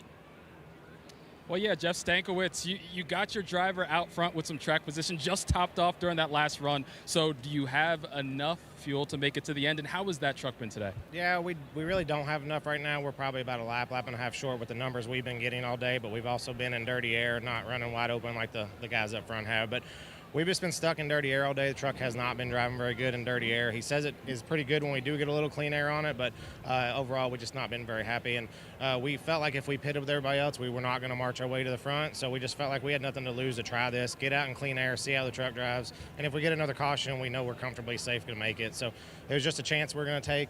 We just felt like we were just stuck in 15th all day and weren't moving forward. And we talked about this yesterday. Is this a product of having a good stretch of points races where you can take a gamble like this? Yeah, we can. I mean, right now, knock on wood, we're good in points. We didn't get any stage points today, unfortunately. So right now, we're just trying everything we can to get the end result points for us. But we still feel comfortable on the points. But we feel a little better about taking a chance right now than we normally would. Appreciate it. And good luck the rest of the way, Jeff. That's what crew chiefs do these days, Regan. No, we don't have enough gas right now. But when the cautions come out and we think they will, then we will have enough gas. So that's just the way you play the game. And I talked to Grant this morning. He was very comfortable with this truck, as Jeff was just saying, out front. But in traffic, I think he thought it was a bit of a mess. And now they've made a play to try to stay up front. Now, can the fast guys, can the Corey Himes, Ross Chastain, Caden Honeycutt, can they fight their way through this pack before this race ends? Yeah, and I'm curious, right? You get your driver some clean air, as just Jeff Stankiewicz did right there.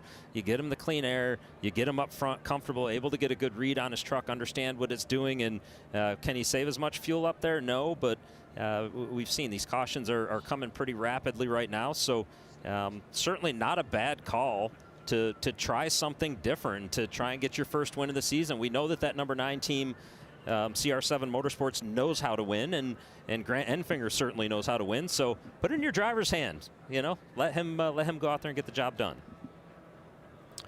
Michael, we've been talking about Hocevar quite a bit today. Job well done. He's led the most laps. Let's dial him up. See if we can get a word. Carson Hocevar, it's Michael Waltrip and the Fox team. Do you copy? Yeah, I got you. First of all, congratulations on the big win in Berlin. Now you're going for the double today, the triple tomorrow. It's been a great race to watch from the TV side. How's it feel inside of that truck, and can you fight your way back to the front? Yeah, I mean, I hope so, for sure. We're going to give it a really good shot to drive through the field. I've been spoiled up here, being able to qualify up front, run up front. This Delaware Life, Ziegler Auto Group, Silverado has been really fast, and yeah, it's been a lot of fun. I've never drove a truck here, and these are a lot of fun. So I'm glad they did the swatch and made the trucks here. And we're looking good to try to go at least 2 for 2, and then hopefully go tomorrow. But you know, we got a lot more trucks in front of us now.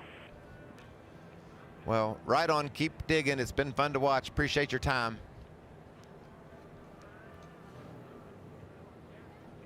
Sounds good. Thanks, buddy.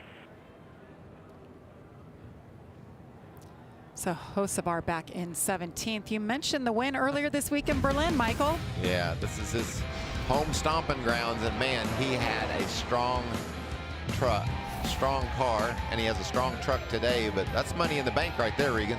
And you can see the smile on his face, right? Loves going back to Berlin and running, and what a fun racetrack in Berlin. They've done a really nice job with that facility up there, and very often it's a packed house on their weekly night shows, and you know, certainly love seeing some of the Cup guys go back to their grassroots like that. Bet you Jeff Striegel had a big smile on his face that night watching all that go down.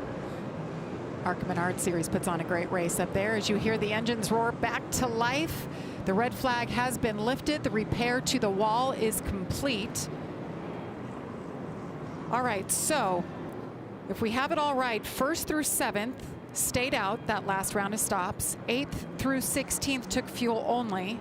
17th, Corey Heim, the first on 4 fresh tires. Yeah, so we've got a lot to think about here right now, right? 1st through 7th, they are on older tires. Now, given it's only a few lap older tires than what the guys behind them potentially are on right now. But they're all gambling. They're all saying, we want to take a chance on fuel, and we want to see if we can get to the end if we're going to get the cautions. Michael, when you get to the guys and girls in 7th through 16th, though, a little bit different situation. Fuel only, old tires for them. Well, and if you tuned in for a horse race, you know how they line up 8 wide to go when they open the gates, they're on their way. You're getting ready to see a mess, just like you're going to see at the horse races, because our first 7 trucks haven't been that fast all day, and now there's trucks with fresher tires and there's trucks with new tires that all are going to be just bearing down on these other guys. Man, we're going to see a lot of action. I just hope they keep them straight. How about Tony Breidinger in 7th right now? She opted to stay out. New sponsor on board, Coach, a luxury brand. She brings new eyeballs and new sponsorship, so a new look for them. The primary here and at Talladega. So the question is, Michael, how long can she and those around her hang on? Well, they'll do their best, but it's going to be short-lived to remain in that position. You're just trying to, I think, Regan, if you're one of those top 7 that stayed out, maybe, I mean, take Grant Enfinger and Gio aside, you're just trying to survive. You're just trying to make sure you get all you can on this restart and don't get wrecked. That was weird.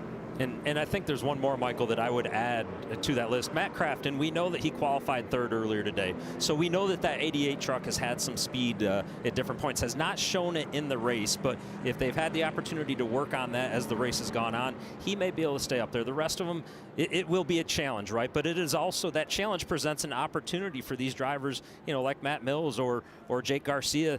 We know that Jake's been quick at different times this year, but now it presents an opportunity to maybe play a little bit of defense early on in this run, and if you end up even 1 or 2 spots better than where you were at the point when these other trucks pitted and the caution came out, then it plays out good for you.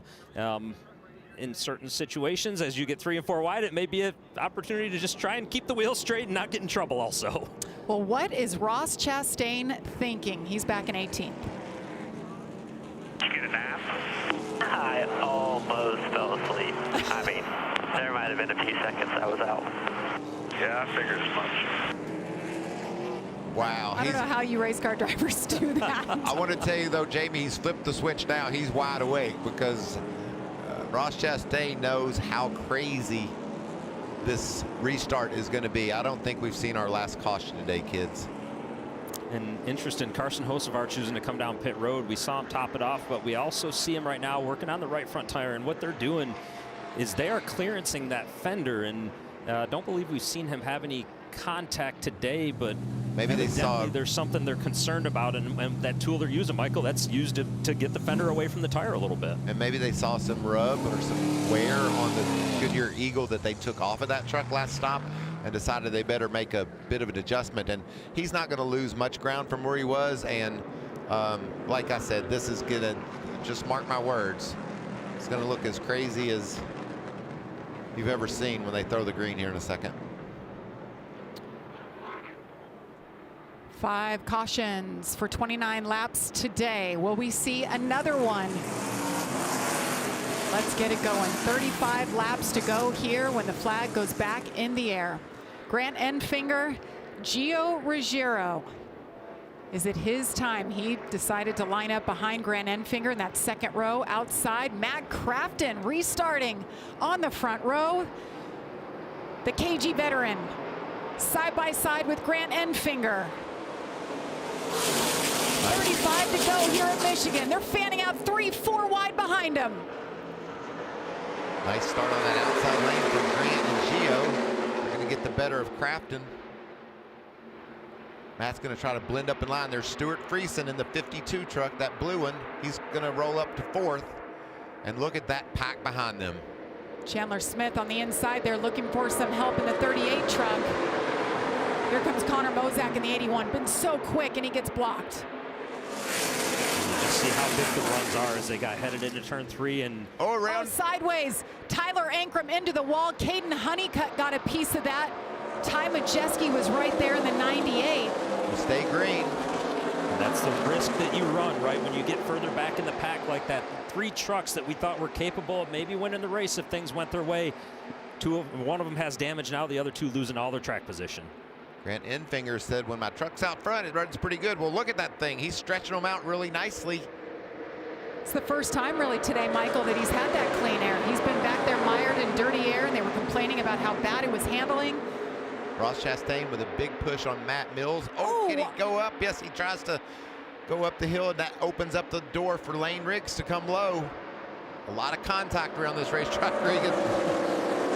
Not sure the room was there to go up, but he did go up, and he made the room to go up, and it resulted in a nice run. Here comes Corey Heim. We're not making big moves as well. The inside of Lane Riggs.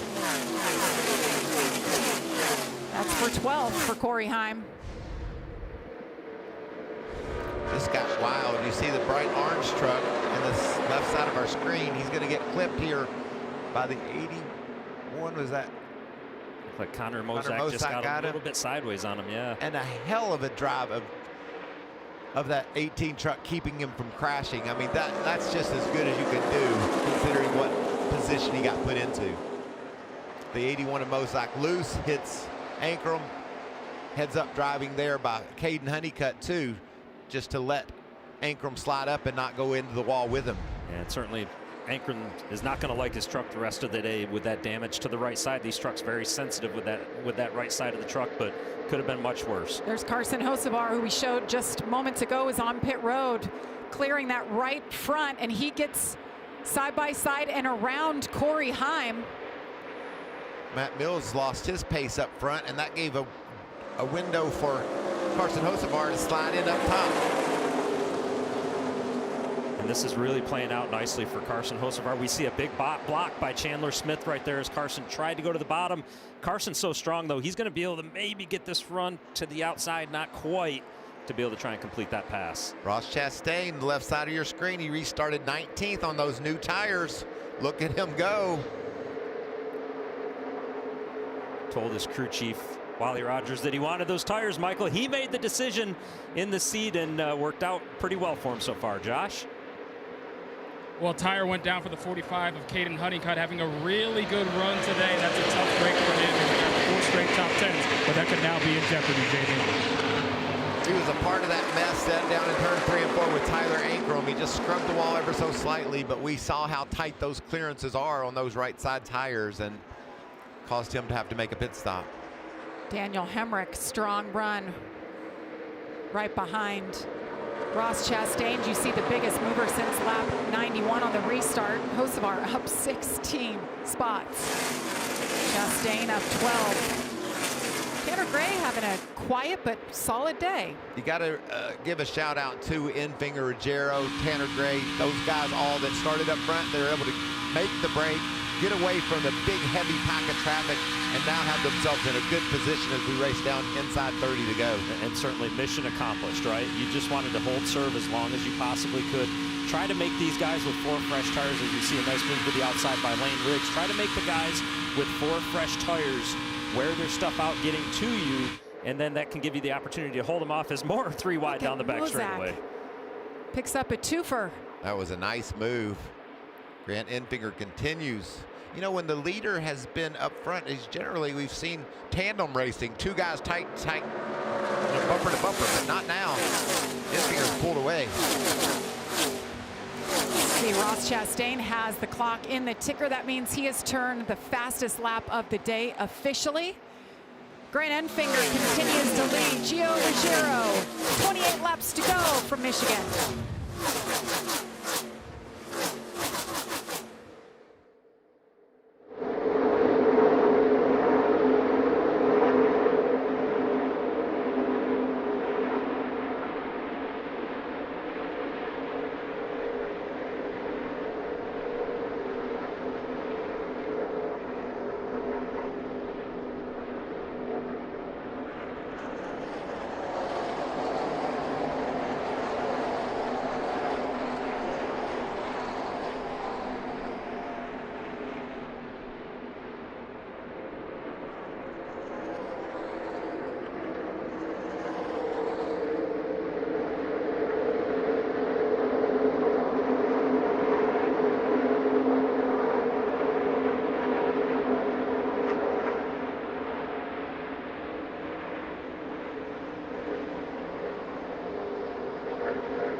Horse racing's greatest test returns as sovereignty and journalism face off in the 157th Belmont Stakes. Two of the season's biggest names in just one race to settle it all. It's coming up today at 4 Eastern, live on Fox. Racing of a different kind. And right now, currently airing over on FS1, it's the Belmont Stakes Festival. But you don't want to change the channel just yet. We got to settle this one over here first. 23 laps to go. That 7 truck, Jamie, we've seen him up front all day long. Last couple of laps, fastest guy on the track, and he's closed in on the top 10. And that just feels so good, doesn't it, Regan? He can look up there and see the leaders. He knows the progress he's made. He likes that 7 truck right now, does Carson Hocevar. Well, and it feels good, but what he's also thinking right now, Michael, 23 laps to go, coming to 22 to go. How am I going to get past all these trucks in front of me, right? Still got 8 trucks to pass if I want to get back up to the lead, some of which are very good trucks. You got somebody like a Lane Riggs in third who has really been coming on strong, and Ross Chastain, we've seen him at the front of the pack. Corey Heim up there as well. So Lane Riggs, that truck has come to life. Remember, he took tires on lap 79, so just 1 lap older tires than the 44 of Ross Chastain. And this is something I've been interested in. Gio Ruggiero has not been able to push Grant Enfinger. We've seen tandem racing at the front with Hyman Hocevar. The 17 couldn't quite get to the 9. We know how strong Lane is. He's made his way through the field. Let's see if he can get up there and just give the 9 a push, or maybe take the lead from him. As you see Corey Heim, you better go take the lead, Lane Riggs, because company is coming.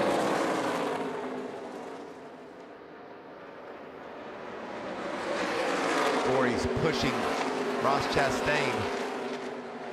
And there goes Ross around the outside.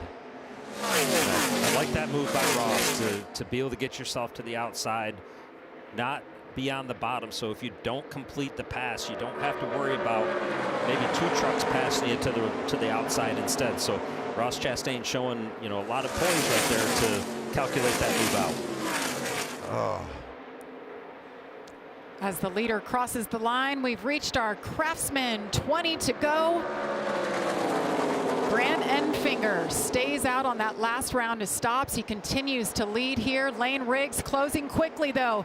Tries to take a peek into turn 1. Lane got there. Now what can he do with it? Great driving by Grant Enfinger, taking control of this race late. I think he's a sitting duck, though, Regan. We've seen a lot of speed out of these trucks behind him today. You've got a couple concerns for the 9 truck at Grant Enfinger right now. You've got older tires than the competitors around him right now and on the truck, comparatively speaking. You've also got some possible fuel concerns, right? We heard his crew chief during the red flag, Jeff Stankiewicz, mentioned to us that they were a lap and a half or 2 laps short. Wasn't exactly sure where they were, and that they were going to have to burn more fuel as well being out front. So a number of things for them to be thinking about with the 9 truck. That 11 truck, the red truck in 5th, he keeps giving people pushes, and they take advantage of his pushes, but he can't take advantage of them. He's not been able to put himself in the right position as of yet, but he's still got a lot of turns left to be able to get that done. Yeah, he helped out his buddy Gio Ruggiero, his teammate. There you see Ross Chastain gets down on the inside of Gio, off the corner. What will this do for Corey Heim? It's going to create a big run. He's going to try to help Ruggiero, so the 2 of them can try to get around Ross Chastain. Chastain in the 44, Corey Heim in the 11, both on newer tires. Gio's been strong all day, and he's doing a great job right now. The rookie has been really impressive all season long. Kicked it off with a 2nd place in the Daytona race, and now look at him go. The 20-year-old from Seekonk, Massachusetts. And I love what he's done, right? Put yourself in positions to learn how to calculate what's going on at the front of the pack. And we've seen him do that for a number of weeks this year, and continues to. And now he's going to have to figure out how to calculate holding off Corey Heim, who's been so incredibly strong at different points in this race. The other thing that we got to look at, catching up to Corey Heim, is now Carson Hocevar. And we've seen how calculated the 2 of them were when they were at the front of the pack earlier in the race, being able to choose when and where to pass. Now that they're together like they've done on restarts earlier on, will they be able to maybe work together to get past some of this traffic? We went from a Heim party of 5 to a Hocevar party of 6. Party of 6. That's what this lead pack is all about. I'm just impressed with Grant Enfinger. You know, all day we've been talking about him not being happy with the handling of the race truck, so they get a shot out front, and look at him. He's holding them all off. And that's the beauty of what we call clean air, right? And that clean air is, we might be speaking too soon here. Lane Riggs with a great run. And here's the problem. If Lane can't complete this pass, which he's not going to be able to off at turn 2, watch what happens, and he's able to get back. Chastain. Comes Ross Chastain. Here comes Heim. Here comes the whole world. And there goes Lane. Lane Riggs falls back, loses those 2 spots. Look at that battle. Look how close they are.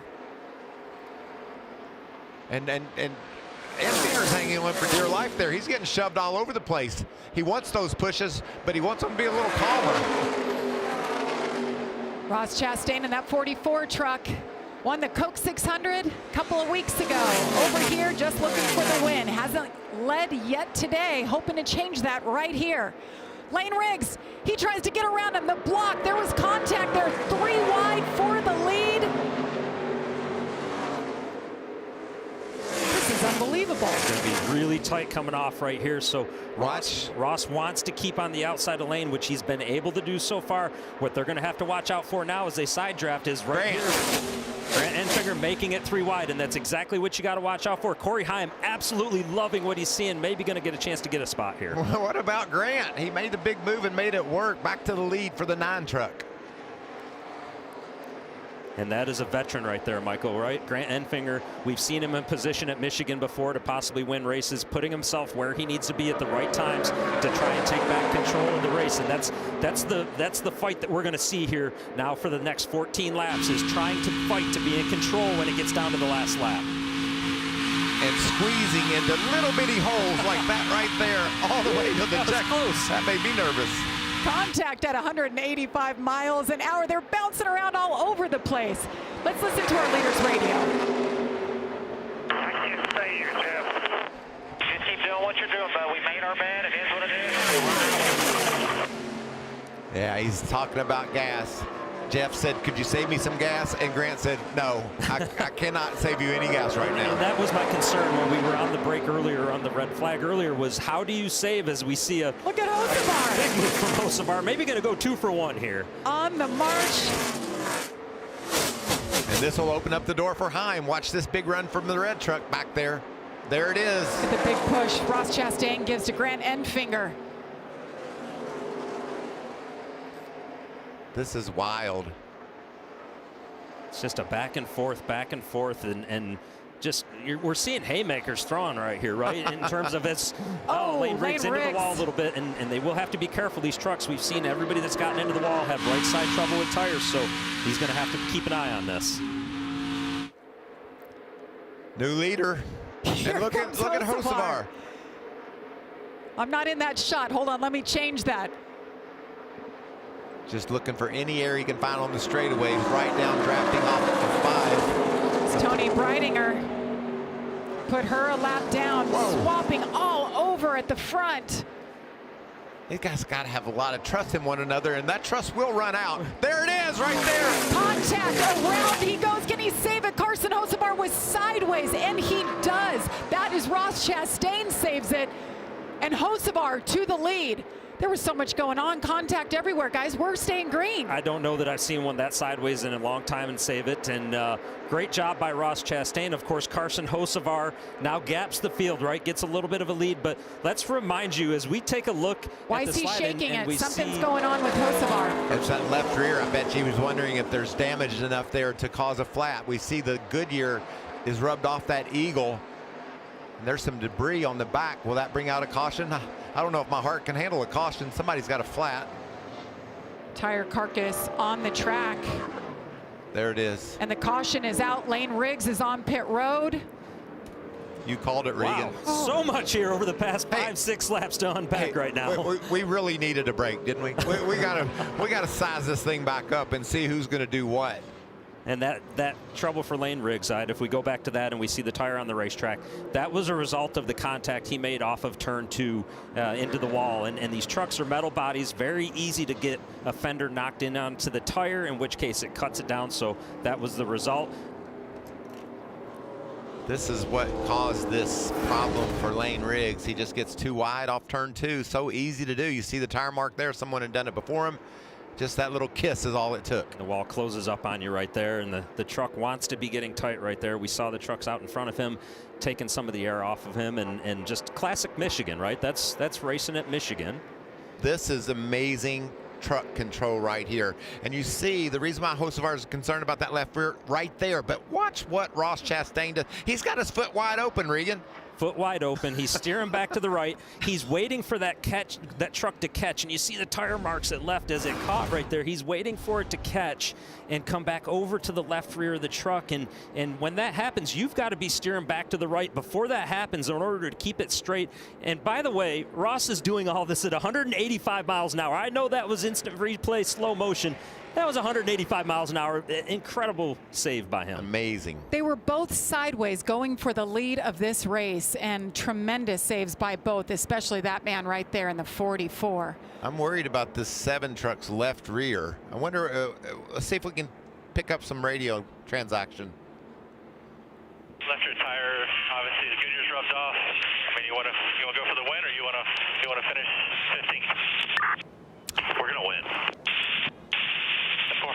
I didn't come here otherwise. 10-4, Brian Patty, crew chief. They're concerned about you can see the left rear tire is black. It used to have yellow letters on it. It's not that way anymore. Pretty significant contact from Ross. Will that tire hold up? That's the question for the 7 and Hocevar. So what's the communication for the drivers behind him now? They hear that, they know that's an issue, to be heads up?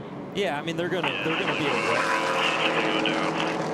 And they're going to be aware that he's got a little bit of issue with the left rear. The communication actually might be is, hey, will you pull up there and take a look at my left rear tire and let me know if everything looks clearanced. It's very difficult when you're not up to speed to tell that, but I like the attitude of Carson Hocevar right there to say, hey, we're not here to finish 15th, right? I'm not running for points. We're here to win the race. Let's take our chance, see what happens, and I think that's really the only play in that situation for that team. And if you ask me to pull up there and tell me if I should pit or not, I'm going to say pit. I think you better go to pit road and check on your tire. And I think their decision's being made for them, as we see with that great camera work right there. That left rear looked like it was flat, so we should see Carson Hocevar headed to pit road here in a moment. There it is. Great work by our Fox team to get these beautiful shots and cover all this action that we've had plenty as well. We certainly have. This Jamie, has been ever a fun since one. you said it's the Craftsman 20 to go, things have just gone crazy. They really have. They must have heard you. 6 cautions today for 31 laps. Pit road will be open.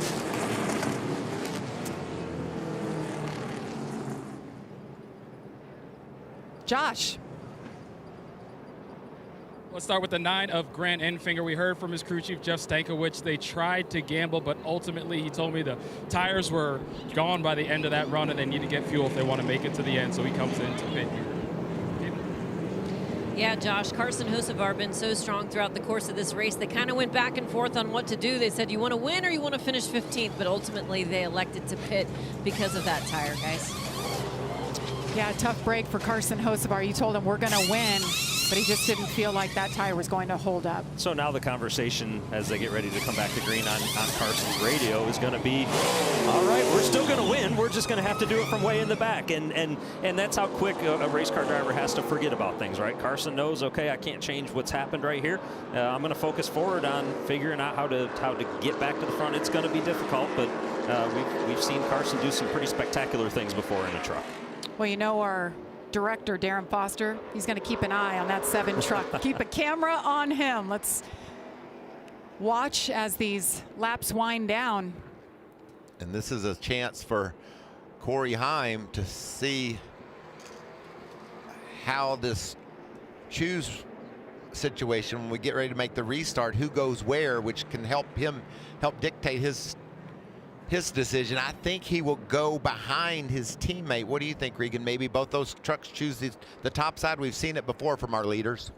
You know, you got team trucks there, Michael, right? And I think we've seen that throughout the course of the day right now.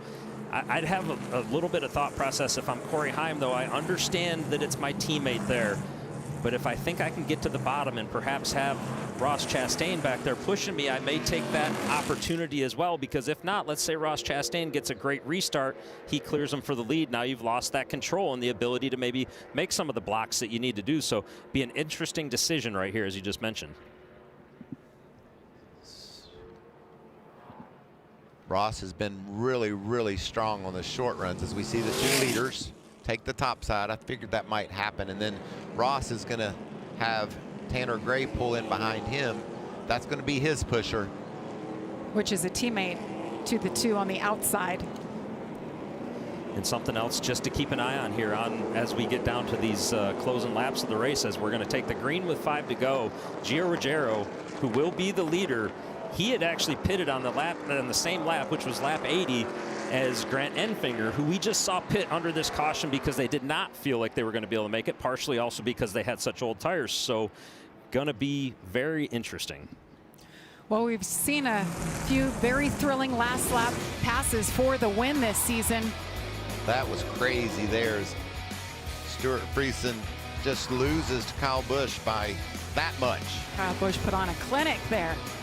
What about Texas? Corey Heim, drive of the year to that point. Amazing finish. What about North Wilkesboro? Well, the gloves came off there, Jamie. Low contact. Corey Heim goes around. Chandler Smith rolls into victory lane for the second time this season. If you haven't watched much NASCAR truck racing, ladies and gentlemen, watch this restart. The pushes. The guys that are on the front row want these pushes desperately. They need them if they're going to win, but they're liable to go overboard with the push and cause issues. And we've seen trucks all day long, Michael, dancing around, tough to hold on to, and it's not because they want that to happen. It's because the truck behind them's making it happen. Here we go. It'll be 5 to go at the line. Gio Ruggiero on the outside, going to try to work with and hold off his teammate Corey Heim. It's already begun. Ross Chastain gets sideways, and they all pile into each other. Around they go at the front of the field. We can't get going. Is that a push gone bad? Oh, yeah, 100%. It was a guy on the front row maybe that decided to go a little later in the box than the person pushing him decided. And there you see the result. And not sure if Ross Chastain, got pushed at just the wrong time that it caused the tires to spin, but certainly looked like there was a checkup on the inside there with whatever took place, and we're going to look at it in a moment here. But once it jams up that front row, it just continues all the way back through the pack, and you see damage to Daniel Hemrick. Number of trucks that we're going to see. Ross Chastain, we thought had a great shot to win with a lot of damage for him. Hey, you remember number 7, who we said we're still going to win? Well, his chances just got better because a lot of trucks ahead of him are damaged. There's Carson Ozavar. Looks like he came through that unscathed. There's going to be a lot of trucks have to go to pit road. This is a mess. We thought it would be aggressive. It turned overly aggressive. There's the restart line. You can start in that box, and you can see the push from behind on Ross was just more than he could handle. Yeah. He handled it, but then the push on the back of Gio turned him into Ross, and the way they all went. And it actually looked like, both of our leaders there, as they got ready to start going, it was almost 2 separate incidents that took place there, right? Because Gio Ruggiero in the 17 truck got turned sideways as well, and don't know, we'll have to watch again here and see if they were waiting late in the zone to go. That's what it looks like. It looked like they just went. Both trucks were getting pushed from behind, and I got to believe that they were having trouble hooking up the rear tires to get going forward. If those pushes come too soon, what happens is you spin the rear tires and you can't go anywhere, and you start dancing around as we saw, and it almost appeared that both lanes had that happen just about at the same time. That's exactly what happened. The second row thought the front row would go sooner, and they both turned around the front 2 guys. And Ross survived his spin until he got hit the second time, and it was over. And you might watch that at home and say, well, why didn't Gio Ruggiero just go, right? Why didn't he go? Why was he waiting so long? As the leader of the race, you see the white stripes on the track there. He's got a restart zone, and just some big hits back here through the pack. And the number 7, as you guys have mentioned, Carson Hocevar making it through there. But going back to the restart zone, Gio is the leader of the race. He's got the option to choose where he wants to go right there.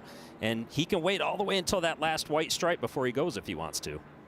Yeah, that was just the second row, just where they know they had to be aggressive. We talked about how aggressive it was going to be. And they went to the back bumpers of the leaders on the front row, and it was just more than they could handle. When you hit that back end, it lifts those tires up a bit. As we watch the Morgan & Morgan cam go through this mess, see how Frankie does. He sees the problems. Everything's going all right. And we're going to survive this one there, guys. Some nice navigating the infield grass. It's been a decent day for Frankie Muniz, having the best run we've seen, Michael and Regan, since Daytona. Stayed on the lead lap all day long, running along inside the top 20. Lot to figure out here, guys. Now there's a lot of names suddenly that we're going to be talking about that are going to be in contention for the win. That was one of the wildest restarts I've seen. Look at Corey Heim and the damage. Another day that what could have been for Corey Heim. Had that electrical gremlin and then got in that big crash here at the end. Corey led 29 laps today. There's some colorful grass that they drug to the pit road. In front of Corey Himes' pit stall right there. Clearly, as he went through the grass, and any of these trucks that went through the grass, probably a concern for him, right? Going to have to come in, and that grass gets jammed up into the grill screens, and you got to get all that out of there. Otherwise, the engines will overheat. And a lot of work for the grounds crew tonight. Let's listen to Corey Himes' radio. Well, message was not clearly delivered. I mean, the fucking kid slowed down going into the restart zone and then never sped up. I mean, we got to work on that shit, dude. That's exactly what we saw, Regan. Just the two leaders decided not to go at the line, and you know that has to be communicated back to your teammate of when you're going to go. And Corey just didn't feel like that. His teammates sped up when they started to go into the restart zone. Well, and I even think to take it one step further there, felt like he slowed down, right? And you know, the rule is you are supposed to maintain your speed. There's a specific speed they want you to maintain. And look at this list of trucks that were involved in this wreck. Just a huge pile up, Jamie, and a lot of very good trucks. The trucks we've been talking about all day. Yeah, 10 of them that we've talked about all day. There's the 17 of Ruggiero. They'll come in and make some repairs. I think even more interesting than this list that were involved in the wreck is our current top 10 as we get ready to decide who's going to win this race here in Michigan. Holy cow, we've got new players all throughout the top 10. Frankie Muniz currently 5th because of everything that's gone down. Let's listen to Gio Ruggiero's radio after that restart. I mean, I was ready to go when I'm going to go because the leader starts in the restart zone, not the fucking second place guy.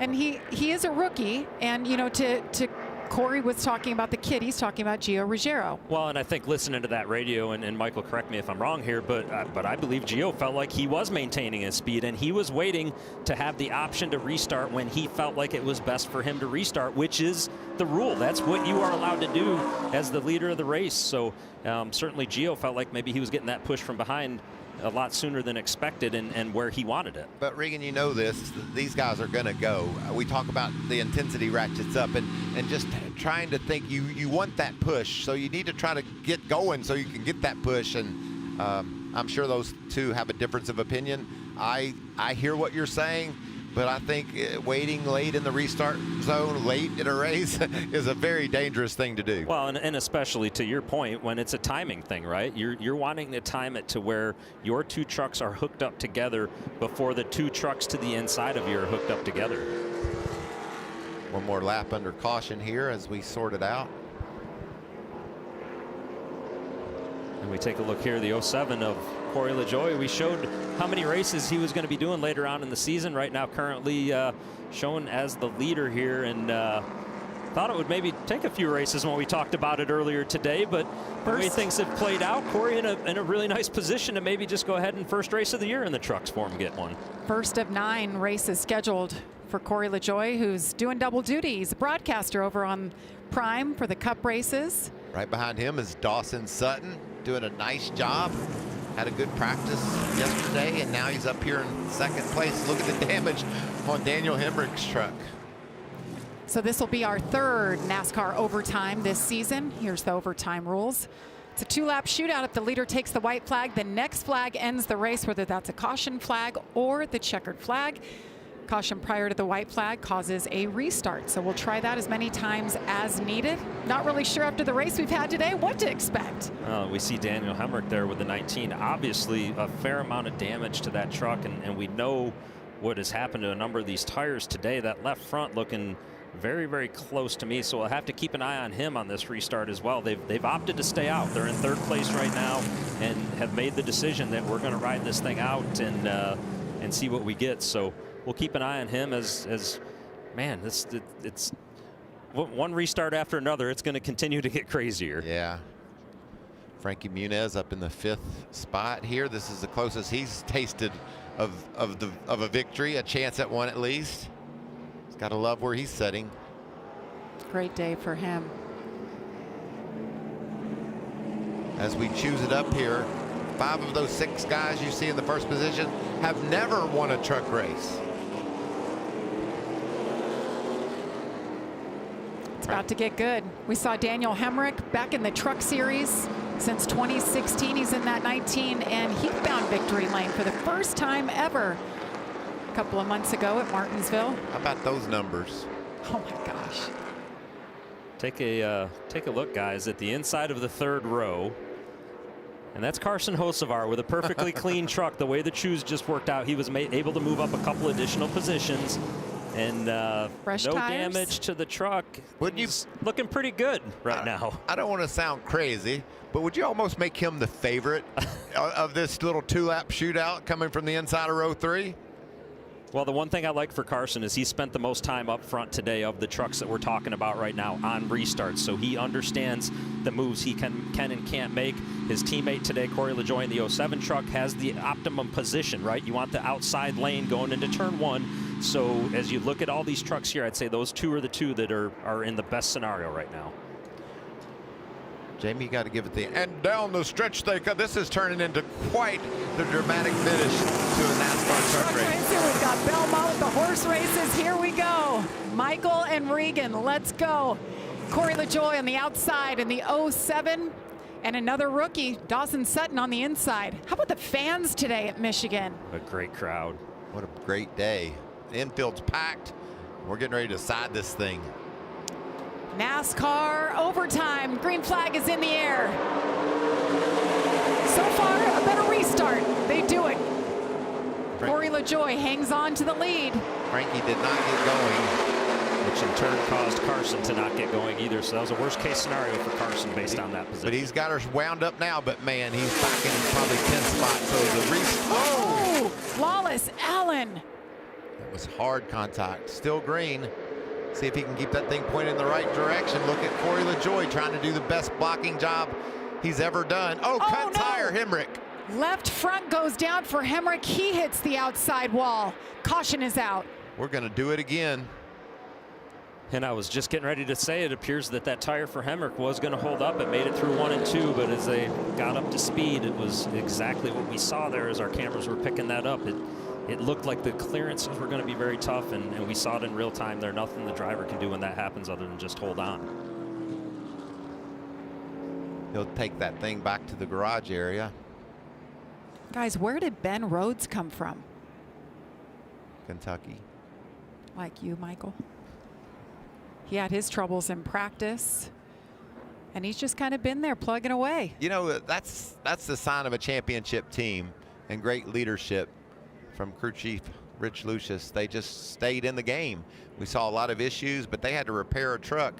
I think the same thing must have happened to Lawless too. Maybe it looked like a right front flat because that thing just shot into the outside wall. Yeah, I'm not so sure that there wasn't maybe a little contact that caused him to end up having that issue, Michael. But as you guys are talking about Ben Rhodes, I mean, that truck was torn apart as of last night, right? The right side of it was completely being repaired, and man, it's such a good feeling for a team. The guys in ThorSport, right, to see that truck up there and see him doing what he's doing now at the end of this race. And no, we haven't talked about him a lot today, but guess what? That's why Ben Rhodes is a champion, as we've said of this series in the past, is he finds a way when maybe things aren't going his way to get towards the front and give himself a chance.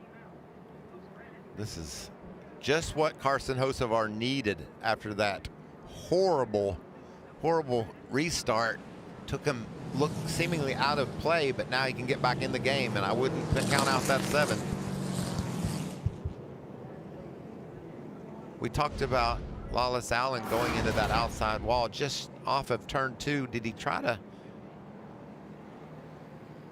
I think see that one right truck there. You see the 9 of Grant Enfinger come down just a little bit, and as he came down to clear off, it just turned Lawless as he tried to correct it, turn him head first with the right front to the wall. It just happened so quick, flat out, trying to get up to speed, and he just had an issue there. Here's what happened to Daniel Hemrick. There you see the tire just blowing apart. A lot of damage on that left front. You called it, Regan, that be surprised if he made it, and he didn't. And unfortunate, because Daniel had done a nice job all day after having troubles in practice yesterday with a flat tire, actually, that caused them to only get 4 or 5 laps of practice. He had mentioned earlier in the day that he felt like he had a very good truck still, and they had put themselves in position a couple different times on a few of these restarts. We've seen him creep into the top 5, and you know, that's a tough position to be in, where do you pit or not pit at the very end of the race. Well, coming up soon, horse racing's greatest test returns as Sovereignty and Journalism face off in the 157th Belmont Stakes. It's the 2 biggest names of the season and one race to settle it all. It'll be right here on Fox coming up at 4 Eastern. And if you're looking for the Belmont Stakes Festival, that's currently over on FS1. Horsepower of a different kind coming up after our Craftsman Truck Series race concludes. Who is going to win this, guys? Regan? I think every time we think we know who's going to, or we want to make a prediction, something crazy happens, Jamie. I still like the position that Corey LaJoie's in right now. But keep in mind, Grant Enfinger has come from a ways back. They pitted a few laps back without having enough fuel. He's spent some time at the front. So when I talk about guys that maybe have that experience of running in the front today and understanding exactly what move they can make and how they can time it out, I would put him in that groupings after they were able to get to the front by staying out and taking the chance on fuel that didn't work out. And it didn't look like it was going to work out, but now it looks like it might work out for Grant. Well, I'm going to take a chance. I'm going to take the long shot. I'm going to go with Josefar again. He's going to have better trucks in front of him. I talked about some of the inexperience that was up near the front he had to deal with. He's going to have better trucks in front of him. There he is in that 7. Perfectly aerodynamic truck still, no damage. I think he can get it done. I know that sounds crazy, but let's see how close he can get if not.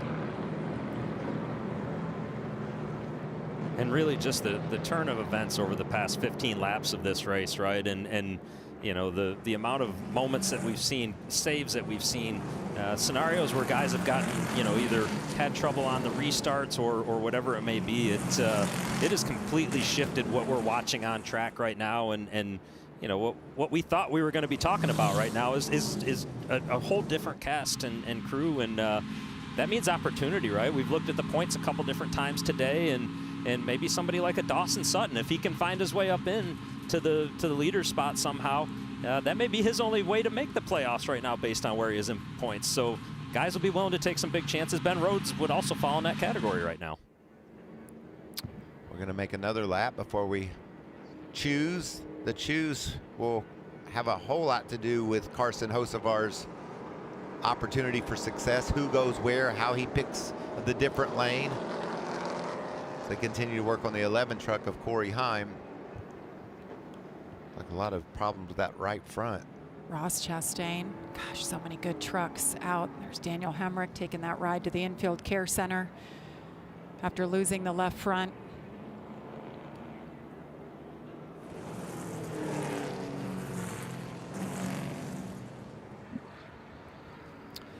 So the playoff leaderboard, Regan, coming into this race. Yeah, and this is exactly what I was just mentioning right there, Jamie, or a few moments ago. And you see Ben Rhodes right now, right in the 99 truck, currently in the 5th position. Got a pretty good sized gap, 51 points to get to the cut line. So Ben knows the races are winding down, and his opportunities to be able to maybe get himself into the playoffs this year. That's a 2-time champion of this series that wants to race for another championship and make the playoffs. Then you got Dawson Sutton in 4th place right now. You don't even see him on this list that we are looking at the moment. That's how important this race could be for him, and being inside that top 5, and as crazy as these endings are getting, or this race has gotten at the ending, I just got to believe that those 2 guys in particular are going to be doing everything they can right here. The win and you're in format rewards that for sure. Raja Caruth saw it last week as we're coming to the choose. Let's mix it up, see who goes where. I think Corey LaJoie will go to the top. There you see the choose box. There goes Carson Josefar up to row 3. I think he was really happy when he saw Stuart Friesen go high. That moved him up a row. And I like what we see right there for Corey LaJoie, right? You've got Grant Enfinger right behind you in the 9 truck. We know that that's a veteran. We know that he can give some really good shoves and pushes, and maybe get themselves out front to where they can decide that amongst the 2 of them. I'm worried about Jake Garcia, Jamie. Yes, let's listen to what they're talking about. I've done all I can do. I feel like we'll be idiots if we run out, but we got to stay out. Use this thing up. We don't need this motor or this truck. Well, that's why I'm concerned. He has 6 more laps on his gas tank than anybody else in this field right now.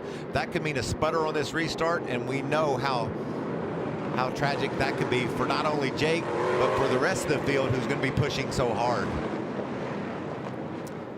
Corey LaJoie in the 07, just his 6th career Truck Series start. He's been a Cup racer for many years, never won at this level. What a cool moment that could be for him. Jake Garcia, we just heard from. Win and you're in. There's so much on the line here. This will be our 2nd attempt at a NASCAR overtime. I just hope that 13 doesn't sputter.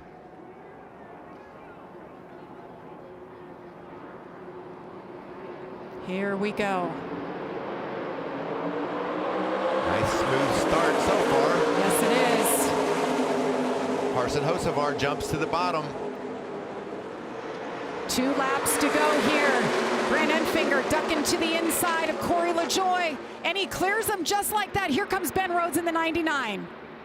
And that was a perfect move by Grant to get that wide. Cleared. It's chaos behind them here. And they're sideways. Matt Mills into the wall, and he takes a couple more trucks with him. Jack Wood goes around.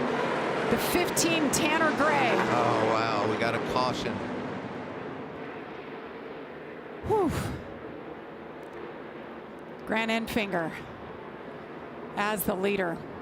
Great start by Grant. He did everything perfectly, grabbed the lead. Tony Breidinger in that coach truck. And that's where it all seemingly started with Matt Mills. He got squeezed, I think. Certainly a lot of torn up trucks that just kept, once somebody up in the front when they're packed up like that has problems, and Matt Mills, you see the water coming out from underneath it, that's a sign that the radiators got damaged, so that truck will not be driving back clearly. And you know, once somebody gets sideways that far up in front, you go into survival mode, trying to avoid the wreck and moving wherever you can, and just try to do whatever you can to get around it. And unfortunately, they kept hitting further down the track. I think Tanner Gray may be okay. It was Tony Breidinger, his teammate, with that damage. We saw her in the coach truck make her way down pit road. Being told that Carson Hocevar had a restart violation. Yeah, it's very clear that you got to stay in line, completely in line, until you cross the start-finish line. And I was worried about that with the aggressiveness of Carson and the need to get down to the bottom. And he poked his nose out. I thought was awful close, and NASCAR determined that. Let's take a look. They determined that he moved out of line. You don't have to pass, you don't have to be beside him to be in violation. You just have to stay in line until you cross the start-finish line. There he is, right behind the 25, and then right there, he ducked out. To me, that's so close, I wouldn't have called it, but I'm not in charge. I get it. They want him to stay in line until after the start-finish line. He did not do that, so there you have it. And that was very close. We saw one last week at Nashville that was a little bit more obvious than that one, and but certainly, you know, it's hard to argue with the fact that he had started to make a move down to the bottom there outside of the truck that was in front of him, and I'm sure Carson is not pleased right now. You want to know something, Regan? I'm not going to pick him to win anymore. I'm done with that. You're finally giving up on that ghost, Michael. That dog won't hunt no more. Let's see what happened in this wreck. There you said it, Jamie. 4 wide. And you see Matt Mills inside of the 88 truck there, the bright yellow truck of Matt Crafton. So they are 4 wide right there. And just squeezed. That's what happened. Yep, Andres Perez trying to get the position, and appears that Matt maybe thought he was clear and potentially started to move up. Did you see Ty Majeski? Yeah, he squeezed through there, did he? Oh my goodness, clean truck after all that. This is the squeeze play we talked about. Yeah, and it wasn't a lot. It was a subtle move by Matt Mills as he, you know, tried to get back up in there. And part of what happens there, and look at Majeski. See you guys. Very nice move by Majeski. But part of what happens there is you know that if you don't get back up, you're going to lose 3 or 4 spots by the trucks on the outside. And we've talked about it all day long that those, and Michael, you've said it numerous times, that that it was going to become a game of less than inches Yes. as we got down to the end of the race, and the spotters were going to call it tighter. The drivers were going to ask for more out of their mirrors, and that's exactly what happens when we see a scenario like that.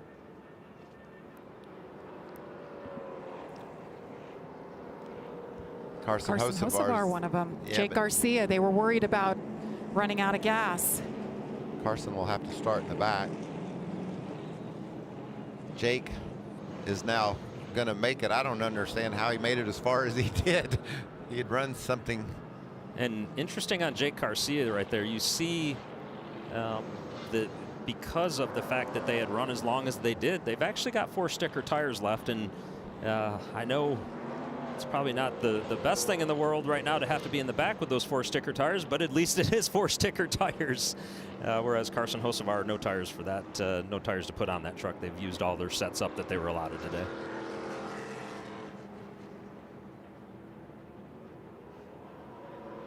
Just limping around under caution, trying to get the track cleaned up.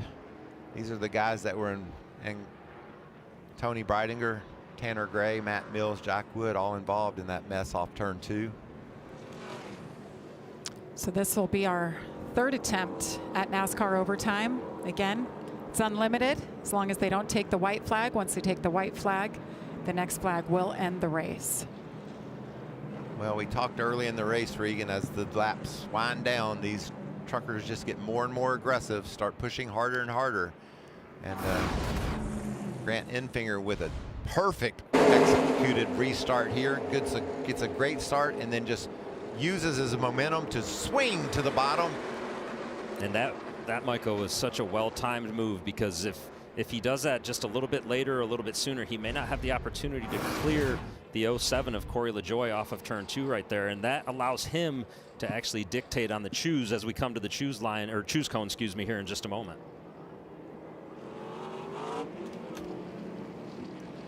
Oh, 3 trucks go up high. That's a gift for Stuart Friesen. Grant Enfinger, Corey LaJoie, and Ben Rhodes. On the outside, you got Matt Crafton. Tip of the hat to him, that 88 team. Yeah, great day for Matt. Yeah. And really, and Luke Fenhouse, too. Yeah, a gift for both Friesen and Fenhouse when you look at how far up those guys were able to pull up. And I'm a little perplexed as to why nobody, you know, I understand the bottom has not been working out, but if you can do it just right, you can slide yourself up. You give yourself an opportunity. Maybe the guy on the outside, you know, has trouble on a restart. We've seen that, and at least you're on the front row with that opportunity to try and come out of it with the lead. Maybe like Ben thought that Corey LaJoie was going to go low, and so he went high, but then at the last second, Corey went high, and it cost him. What a fast truck we saw Grant Enfinger have earlier. Remember, Regan, when he got out front, he was able just to yard him. He was able to stretch the lead 4 or 5 truck lengths. Stuart Friesen, on the other hand, has not been that fast all day.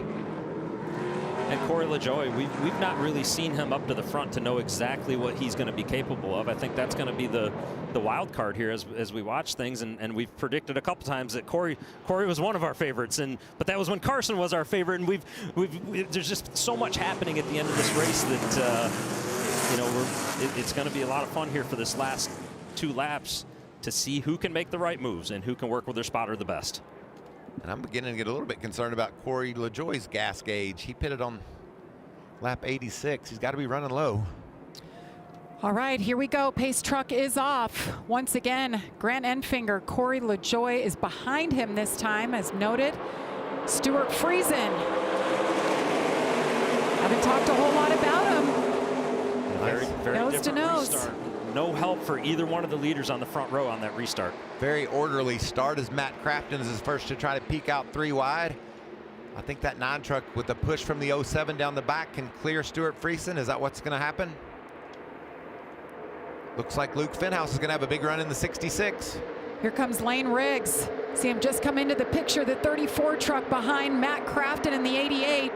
Give Stuart Friesen the edge.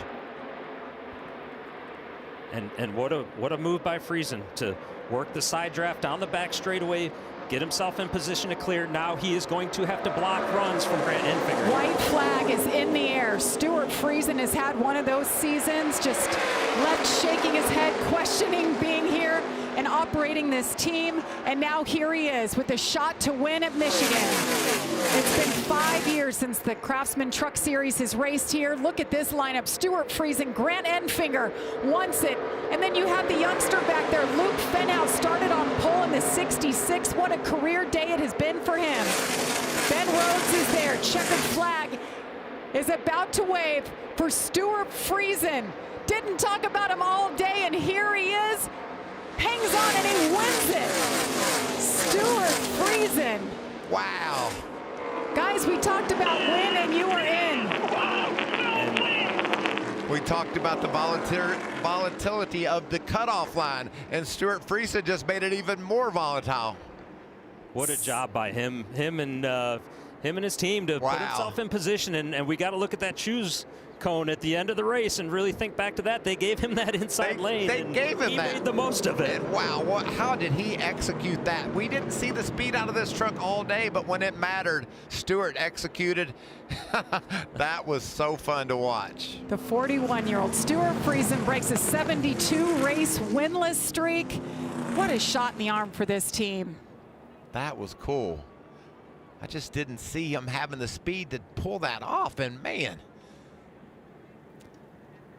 Well, Stuart did a nice job of getting through the gears, right, and staying even with Grant Enfinger as they came to get the green and went into turn one, and it was side drafting back and forth down the back straightaway after that. Once he stayed even with them when they got to the back straightaway, that was ultimately the difference. Gonna burn it down. There's Jake with the great shots. Cameraman Jake on the move. He'll get right in there and get you some action. Stuart Friesen hasn't been to victory lane since Texas of 22. And all the time, effort, he rebuilt this team, Michael and Regan. Brought in new people, a new crew chief, rebuilt it from the ground up basically last season. And they've just had so much hardship this year. So he goes out and he races dirt just to make himself feel better. Well, you know, and I think it was after Rockingham, or maybe Texas early in the season, he said, I'm done. I don't know if I can do this anymore. I'm not doing my job.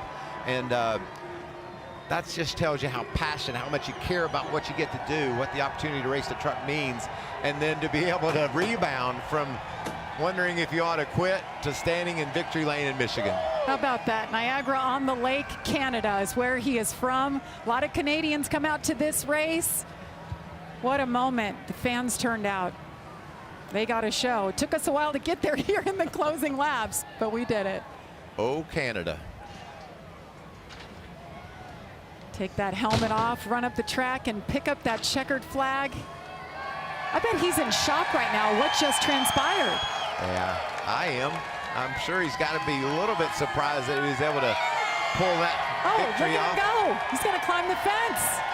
Whatever shock he's in, he's still got a little bit of energy left to get up that fence. And oh no! Hold on, Stuart. That was a long race, much longer than anticipated. About a 3-hour race, and his team there to celebrate the win. Caitlin Vinci.